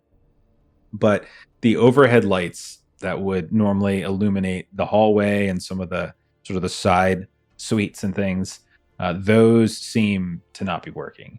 And you find yourselves on a floor that seems to have a series of like executive suites for some kind of like pharmaceutical company. It looks like it looks like offices. Like these are offices for like kind of C-level people. And you can see kind of name popping up here and there, and you can see like growth here and there, big, large offices with like these like massive like windows and things. Definitely like high level people. And everywhere you look, there's just coats and coats of vines, of vegetation, of like blooms, things like that. What do you guys want to do? Your cat ears hear anyone chanting now that we're inside? And I can listen. I don't know that I get anything special. I'll listen. Actually, my first thing, I was thinking to like reach out and feel if I could feel if there's any dead bodies nearby. Kind of ping off that. It seems like this thing, it doesn't look like there. Oh God. Yeah, there's dead bodies. Yeah, there's quite a few, in fact. Okay. There's got some bodies that way. Some of them I get a feeling probably aren't dead, but like they may as well be dead because you saw the guy down there. Mostly dead. Dead people. Got a lot of dead people. It's a good question because that means typically they're going to want to like either feed or turn things. So that begs the question: why are they dead? Maybe it happened in the early stages. Can you ask him? How they it works better if I can be there and like stare him in the eye, sort of thing. It's you can't really remote call the dead folk. You kind of have to be there. Oh, okay. I don't know why. I don't make the rules. Let's find the closest one, and we'll like make Beth. Sounds good. You just point us the way. Okay. You don't have any tattoos of like gas masks or something, do you? I don't want to really breathe this stuff. Hey, you know how they used to do gas masks in like World War I? Get some cloth and piss on it. Put it over your face. I'm serious. I'll help you with it even. No thanks. Yeah, you're welcome. I can only do Vincent, I can only do like one at a time. So like I can make a thing, but it's only temporary. It doesn't like last for too long. So fair enough. Okay. So you make your temporary gas mask or whatever, and you can have that. But you follow the pinging of a dead body, and you find in one of these large suites that, again, enormous office. Like there's a whole separate like seating area. There's like TVs on the screen. There's like a large window that you can't even see out of because of all the covering. And everywhere you step, you guys are like literally stepping on vines, and you can even see like the little sprouts are like kind of coming up like feelers every time you move near them. And you see in the middle of the floor, there is like a almost like a beanstalk kind of deal emerging up and then pushing through the ceiling above it, where you can see the ceiling itself has ruptured. And you see kind of like hanging amidst the stalk, like there's a series of bodies that are kind of like wrapped up almost like Wicker Man style, and all these different like dried vines. And there's maybe 4 of them that are all hanging almost like ornaments in some ways from these different branches of the stalk. Okay. Take your pick and I'll grab them. All right. Yeah, so let's go. That one's got a funny looking thing on his nose. So I'm going to start with him. Okay. So you reach up and you pull down the one that's got the funny looking thing on his nose. So what do you want to do with this? All right. So basically I'm going to stare him in the eyes. So what's left of it, so I can get the demon eye activated. Then when you look at his eyes, it looks exactly like the eyes of the cop but further you can see the body itself. Like there's no signs anymore of like clothes. Like you can barely see skin. Like a lot of it seems to have been like, decayed in some way. Like, it's barely recognizable. The nose is probably it's like the only thing that seems. Yeah, it's got like this flap of skin where it's kind of like whenever you've like stubbed your toenail real bad and it's like flip flopping off. It's funny looking. I'm sorry, but anyways, I'm gonna do like this some sight beyond sight sort of bullshit where I get the demon eye looking at him, but I'm actually looking at the remnant of the soul that's still kind of clinging around because he's probably really pissed off about how he died. Funny thing when that happens to you, right? So I'm gonna do that. I'm gonna use my necromancy to start trying to talk to whatever's left of this guy's essence. And my specialization, it is in investigation. I've played the whole game before. I'm not going to be like one of those D&D assholes that wastes my questions with the dead. No, I know how to question somebody. Okay. All right. Give it a roll. Yeah. So, 1 power for reliable, power using expertise using item. Okay. Sounds great. Okay. That was not the best, but I've got 2 2s. Neither of them is a fumble. I've got a 4 and a 5. I can turn the 4 into a 5 because of the item. That gives me 2 5s and then a 3rd from expertise, which I'll probably use to buy off the strain and have 2 successes. Okay. All right. So you reach out. Do you think this is something where like the body physically animates and talks to you, or is it more like a telepathic link to the soul? Like, how do you think it's almost like you get like a shade, like kind of like a little haunt that's like just a little bit behind it. That's why it has to stare. The eye literally is like staring through him at whatever residual of the soul that's still hanging out there because it had like whatever causes people to remain. Usually some sort of terrible death or something like that is the most likely reason that their ghost lingers a little bit. Okay. And so, yeah, you can definitely see what looks like probably like a 50-something man, definitely in better condition than he is now. You recognize the strange nose. You see him like working at his desk. You kind of get that vibe. And so he's here. You can tell, and he's sort of vaguely looking around. So you have this little vision of who he was before all this happened. But you also like hear like this like ragged voice as well that's kind of permeating through it, whether others can hear it or not, who knows. What is it you're trying to glean from this soul? I mean, obviously I don't expect him to understand exactly what happened, but I want him to share everything he remembers leading up to where he was now. Like, did he see anything funny, hear anything funny? Okay, so he like start off like what's the last thing you remember, and then kind of like work back a little bit. Okay. He says something along the lines of like meeting in office executives reviewing all of our financials. And like you can almost like kind of see in his like those blackened orbs. So they're almost like TV screens. It's like they flick, and you can see presumably this office. And there's a handful of people, assuming those other ones hanging in the stock, that are seem to be sitting either on like the couch or at like some of these other like plush leather chairs, all kind of around, and like they each of them have like devices out and paperwork out, and they're like talking here and there. And that's the last, like, so there's that's one of the things that you can see, and he also kind of narrates and describes it as you're watching it in his eyes. Right. Anybody new here? Anybody of importance? Somebody special mentioned? Indigo's gonna tap Lynx on the shoulder. Ask him who's on the 40th floor. Yeah, who's on the 40th floor? Got it. So smart. And so he says, the 40th is founder. And you see, like, for a moment, the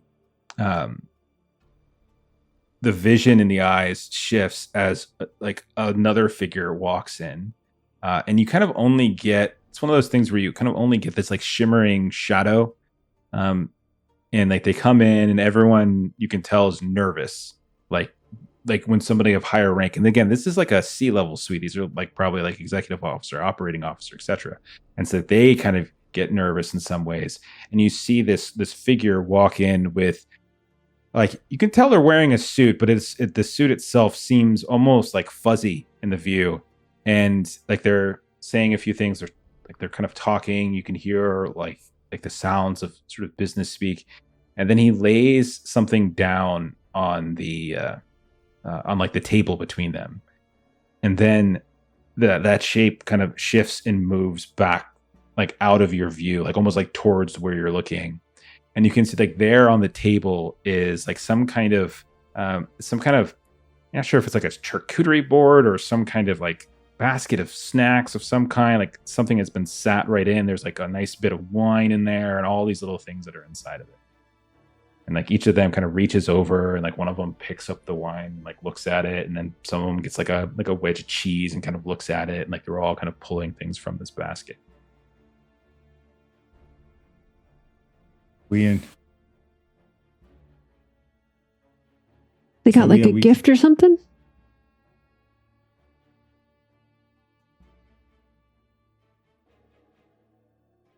Like a delivery?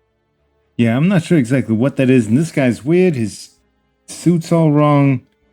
So why, if this is some sort of weird plant cult thing, why are they doing a finance meeting? I'm curious where like that crosses in between, you know?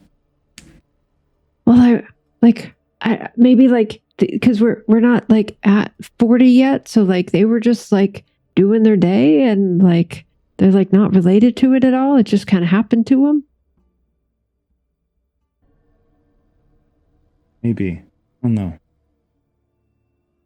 You see them, like one of them just like pops the cork or something, you know, like they just pull the cork out of the bottle or whatever it is, and they start like pouring little drinks. Someone goes over and gets like a handful of like snifters.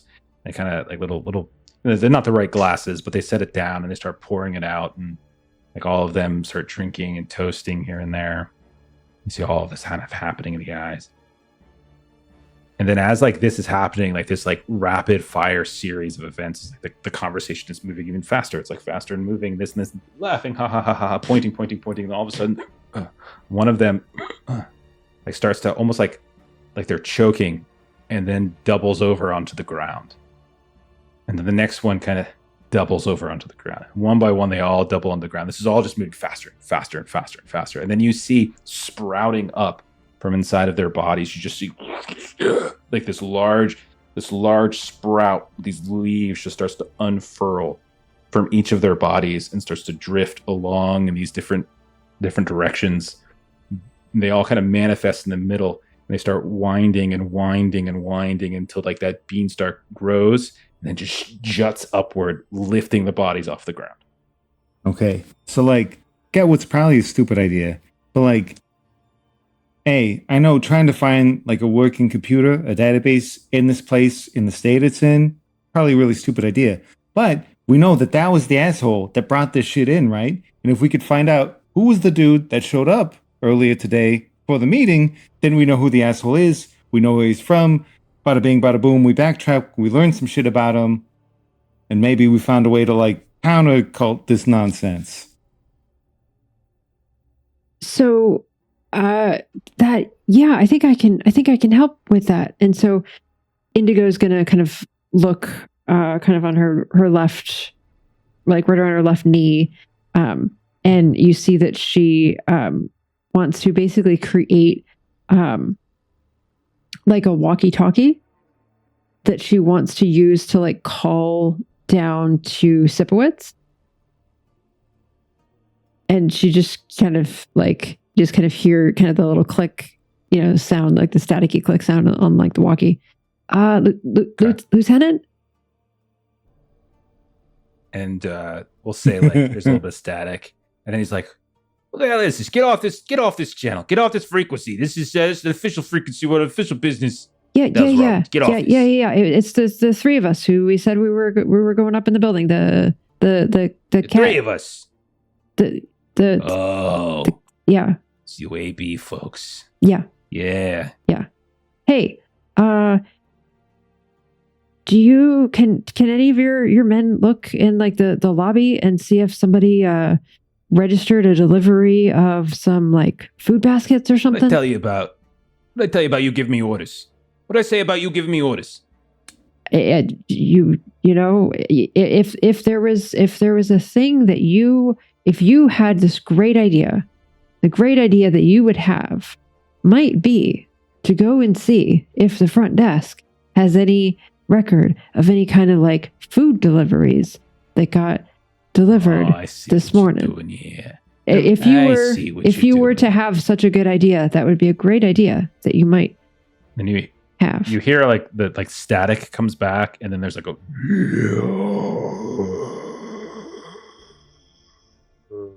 get off this channel. This is official.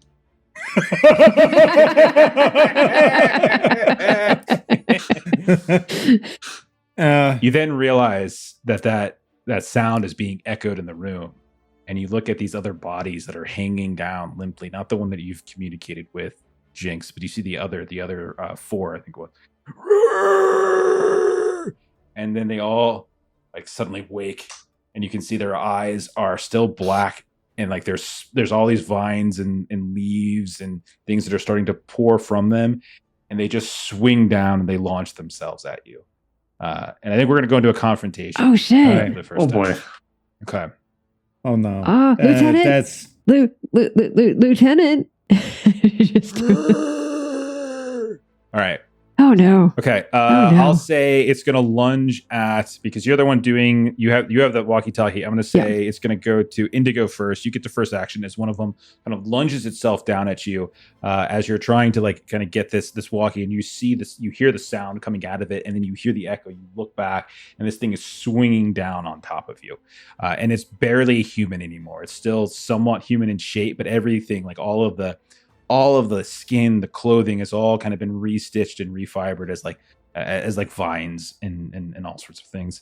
Okay, so what would you like to do, Indigo? So what Indigo would like to do is she wants to kind of drop the walkie-talkie animation, and she wants to animate and she's going to look down around her right ankle and is going to see this like anaconda-sized snake. And so that's what she wants to like find, something that can also wrap itself around these vines that want to wrap around us. And so I would say that my tattoo animation power and my biology expertise, I think, would come into play here. Okay, I like it. Go for it. Okay. So this was ferocity. I think makes sense for the attribute. So I rolled a 1, a 4, a 4, and a 4. 1 of 4. So you can turn one of those 4 into a success, right? Because you used an item. Yeah. So I used my. I didn't use an item. I used my expertise. Oh, my bad. So I will have got one success. And then I'll take the 2 strain coming back. So 1 for using the power and 1 for rolling the 1. So that will give me a wound. So this thing just lunged at you too. Yeah. So it could be like something it did to you. And I would almost say, because she was in that kind of transitional period because she had just animated a tattoo. So I would say it kind of took a second for the walkie-talkie to go back on her leg, and then for the other snake to come out. And so that kind of made that reaction a little bit slower. Okay. So this thing lunges down at you, scrapes away at you. Your snake does get out. It does kind of manage to wrap itself around maybe like the lower regions of it. And as it pulls and squeezes, you can see like if this was a human, your snake would have just broken its legs. But it just doesn't really seem to have as much of an effect, because it doesn't seem like that creature that's attacking you cares anymore about bones anymore. But with your 1 success, you did succeed. You do advance the threshold a little bit. And it does seem like at the very least you've restrained it somewhat. And so it's not able to kind of get its full force on you. And so this thing basically slashes at my arm, basically. So that's sort of the wound that I took, is I have this big kind of gash on my arm. Okay. It is going to do its attack, and it's going to attack you because it's actually going to attack the person with the most wounds. Okay. That's me. Is you. And it is going to use a harass ability, and then you're going to be using your ferocity. Okay. So this thing wraps itself around you. Now, as it does so, you can see it's growing. Its arms are no longer even arms anymore. You can just feel the vines begin to wrap around you, just like they did around your neck, but now they're around like your torso, and you can feel them cutting into your body. So ferocity. Okay. Ferocity is a 1 for me. I don't think I have anything yet for this. So okay, yeah. All right, I rolled a 3, a 4, a 4, and a 6. And my ferocity is a 1. Okay. So the 6 succeeds, and so you're able to maybe you're able to just do one of those things where you just rip them apart, and the vines snap and you're once more set free. This thing is kind of barreling around, almost it's like a puppet without legs, as your snake is just like ripped the bottom sides of it, but it's got these vines hanging it down from the ceiling and the beanstalk, and it's just still swinging at you in these wild ways, these black eyes reflecting everything you're doing. Do Jinx or Vincent want to go next here? I've got an idea. Sure. Yep. Bring it, man. So I know that they've changed the dead, but there's still probably some chunks of bone and the dead and whatnot in there. What I think would be kind of funny to do, because I am an asshole, be to animate little chunks of bone inside of it, make them start spinning around and kind of blend themselves up from the inside. Stop hitting yourself. Okay. This sounds great. So I'll kind of use the demon eye to look for where those chunks are to kind of see through. Use my reliable power. It's 1 strain. I don't know. I don't know if you'd argue that. Does that feel more savvy or aberrant? I think you can make a case for either. Okay. It's whatever you think. If I can get away with savvy, I'll go savvy. You got to know what you're looking for too, because there could be just bark in there, and you're trying to be what's bone, what's bark, that kind of thing. Cool. I'm fine with that. All right, that is pretty lucky. I've got a 2, but fortunately my savvy's a 1, so I'm good with that. And then I've got a 4, 5, 6. I'll, with my eye, turn that 4 into a 5. Then I'll take that away for the strain and just have 2 successes. Nice. 2 successes will advance that threshold a little bit more. Fantastic. And so maybe one of these you just obliterate. You just as these little things pop, you just maybe, do you want it to be the one that was attacking Indigo, or do you see this other one just start to swing down, almost like it's like an ape coming down from some sort of ape coming down from a tree. It's it's swinging down at you in this wild way. Oh yeah, if that's the case, if it's coming at me, I'm selfish. I'm going to protect myself. And maybe there's some it's the pelvis bone of all things that's still pretty intact, and it just starts going crazy. You just see as it's swinging, everything's fine in the torso, and then all of a sudden, there's this strange explosion down by the middle, and it's just and it swings around like crazy, and then it cascades like up to all the little bits of bone that are like speckled here and there, and one of them just falls to the ground. You can see it, like the little bits of it twitching as you're able to use like your necromancy to get those last bits of its human self to turn on whatever it is that's controlling it. It's okay. He won't remember whenever he passes. Look at him jiggle. Okay. Well, you can talk to him and find out if he does remember or not. I won't. All right. It will. He won't enjoy that. I did that. All right. This is going to be a harass ability again. This is going to target. It's going to target all of you as it would normally target. Yes. So as all of you are at the same level of scared, and then it is going to be your savvy. So, so you can see like one of them goes down. The second one, its torso is torso and its bottom half are like kind of ripped in half, and it's struggling now to try to get back to Indigo. But then you see the room itself begins to help defend it as you blow one up with your necromantic ability. The room kind of closes, the beanstalk kind of wavers, and all these little vines come out and start slashing at you as if the vegetation is turning on you. Let's do these one at a time. Joe, so we'll start with you. So you're using your savvy to defend. Are you using any other abilities or items or things to help you? I don't think so. They're just kind of attacking us. Yeah, it's just like you're being overwhelmed by just the sheer volume of like vines and leaves and things that are just starting to buffet you around the room. Yeah, my savvy. I think can't think of how I would use that in particularly to defend myself. I have something I want to do for like my active action, but I'll just do a straight roll. Okay. I got a 6, a 5, a 3, and a 3, and my savvy is a 2. So that's 2 successes. Okay, that's great, man. All right, so 2 successes, 1 to succeed, 1, and then you could use that extra hit to continue to lower the threshold. So what do you think you do as some of these things are slashing at you that helps hurt the thing? Like you actually have like a counterattack in a way. What do you think you do? I think I'm slowly turning myself into metal and like kind of hardening at least parts of my arm and things as I'm bracing myself, so they may be cutting themselves against me as they're trying to attack. Awesome. And as they almost ineffectually try to do this, and then those little blades come out and kind of like cut them here and there, like they did back in the ambulance. Okay, Jinx, what do you got? Okay, I think he might defend himself in a very similar way to how he was attacking earlier. Basically, just taking whatever dead material is in them and like pushing it back. Like if it's possible to use that on defensive rolls too.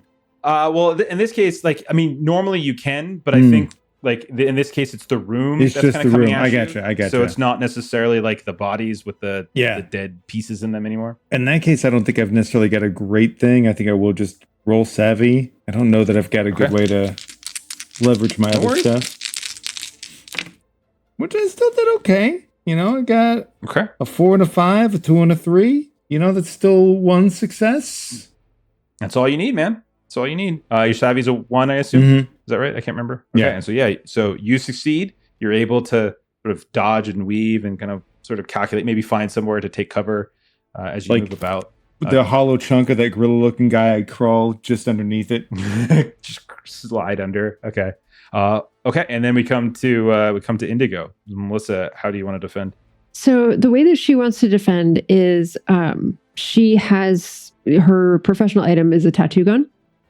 And so basically what she kind of has this kind of like on her hands are these very small, kind of little, very, very quick, kind of like line art sketches.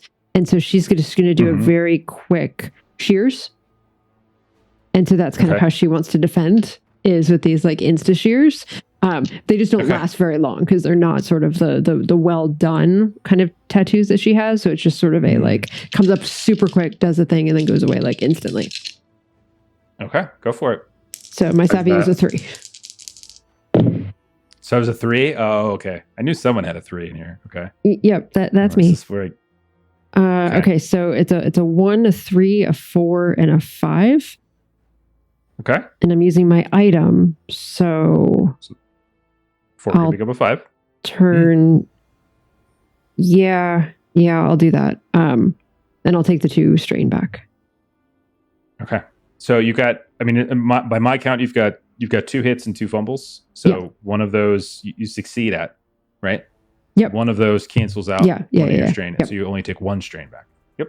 Okay. And 1 success. So like you cut, and then they disappear, and the last vine slashes you. Yep. Right. It kind of catches you, like, but it's a small cut compared to what Zardy faced you. Okay. So then I think the only person left to go action in the first round, Joe. What you got, man? All right. So this is like a office building. Imagine there's some sort of like fire or like sprayer system, and a lot of times those just have like dormant water and stuff. I want to use my matter manipulation to like change the material that's in it to more of like an acidy type of thing, and burst that pipe and just have it spray over plants. Okay, that's very awesome. Cool. Yeah, that's a great idea. Yeah. Okay, give it a go. Okay. I think that's using my power. It's also using kind of science.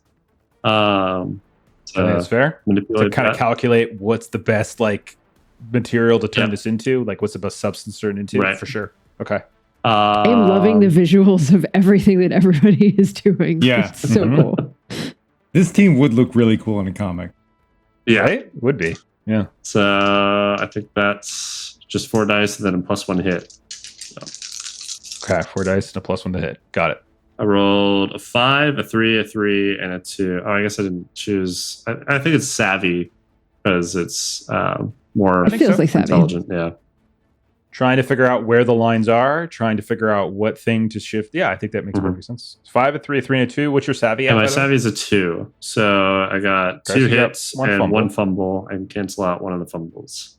So, or you could, if you want, you could also choose to take the strain and then give 2 successes to sort of advance the threshold an extra spot. I'm pretty close to a wound, so I wanna. Don't forget that at the end of a confrontation, you get to recover. You recover more strain. There's all that too. That's true. Okay. Right. Yeah, I think I'll do that then. I'll just throw 2 at the. Okay, so the reason I would tell you that is that the threshold was you basically need 2. Oh, okay. That's why I was kind of baiting it. So you see you see this thing explode above you, and all these little minor explosions. It's a massive office. You see a few of them here and there, and it just creates this massive like mist and cascade. And probably you guys are also maybe getting hit by it here and there, but you're able to. I'm not gonna like have that do PvP damage or anything on you, but you're kind of getting hit. You feel like a sizzle on your coats, or maybe your skin gets hit by a flake.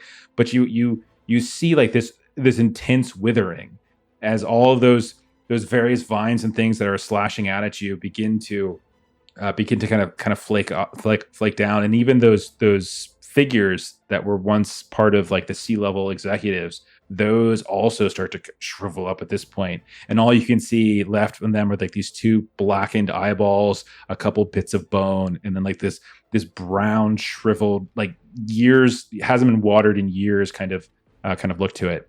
And as you guys are standing around and you're looking and you realize you're not getting attacked anymore, you hear you feel like a rumble, and you look out in front of you as the beanstalk that you see in front of you, that thick thing, just kind of sucks up right into the next level, and you see it departs the room as if it's trying to evacuate from the acid that you were doing. And I think we're going to go ahead and end there because we're right at time, and so that kind of works pretty well for us. As you guys complete your confrontation, you can go ahead and each of you take 2 strain back. Nice. Oh, sweet. If you're able to, we'll do that now so we don't forget. Yeah, I've got 1 strain on my second row, so I can take that one away. Get that 1 back. Perfect. I'm back down to 1. Okay. Awesome. The AB so we are in it. Back. AB. The AB. So if you're watching this and wondering why we're making those sounds, we ran a game called Otherscape, which is a lot of fun cyberpunk weirdness, and ours was called Down in Arizona Bay, and that was how we refer to it. The AB. The AB. This could be the AB. And then Melissa would do that. Like all of us would go around and be like, the AB. And then Miss would be like, AB. And then we all quit. There you go. Okay. Cool. This Agaricus would be I was about to say this absolutely would be the worst or best. Yeah. Maybe you would turn. You'd be like, I'm gonna join these guys. It's great. This sounds great. Like, let me hear what they have to say. Let me just hear them out. So that might be. Yeah.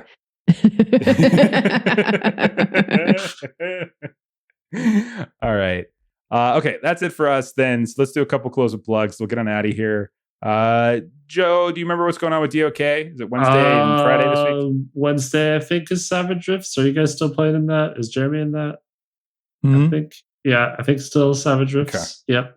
And then Friday, I'm not sure because I'm not going to be there, but I think John is running something. I'm not sure. Okay. Generally speaking, DOK streams Wednesdays and Fridays. Yeah. So you can kind of catch them. Defenders of Cobalt. And then also check out our friends Kate and Otter as Chuck Adam. So we see a lot. They've been making games as well. So you should check them out as well. Yep. Okay. Also, speaking of making games, you should also check out huckleberryrpg.com. Our dear friend Steven has been making this for a while now. It's coming to Backer Kit extraordinarily soon. It's coming in October. So I think there's less than 40 days now. So you should definitely go give it a try, as you can play like the whole freaking game right now. And then if you really like it, you can back it on Backer Kit, get a nice shiny physical copy. It'd be a lot of fun. If you liked what you saw here, if you like what you're seeing with this Weird and Dangerous stuff, you should go check out Itch. I'm sure there was a link that was dropped at some point. And if you're watching this or listening to this later, just check the description of the episode and I'll have a link to it. But definitely appreciate it. Still in development, still messing around with it. It's not yet to the point where we're ready to print it, but it's like 90% of the way there. And then we're just kind of doing fine tuning at this point. So definitely check that out. And there's going to be more of these like theme kits that I'm doing. This is the first one, and there are more to come. And so that kind of slightly tweak it. So it's the game that is intended for you to play without a whole lot of fuss. And it's supposed to play fairly quickly. I did not prep a damn thing. Everything we did tonight was not prepped. It was a couple rolls, and then we just ran with it. So all of that was sort of kind of how it's intended to do. And then in terms of streaming, tomorrow night we've got Hardwired Island. Thursday night this week we're back to Legend in the Mist. Friday night this week is a Magnus Archives week. Saturday we've got Call of Cthulhu, and then we'll be back next Monday for the conclusion of Operation Club Comet. That's for the AB. Yeah. All right. Anyway. AB4. Okay. AB4. AB4. Well, Team 4. Yep. AB is the name of the bureau, the Anomaly Bureau. Team 4. And then you're Team 4. Yep. We are. Okay. All right. That's it for us. Thanks for playing, everybody. Thanks for watching. We'll see y'all later. Bye-bye. Bye. Bye.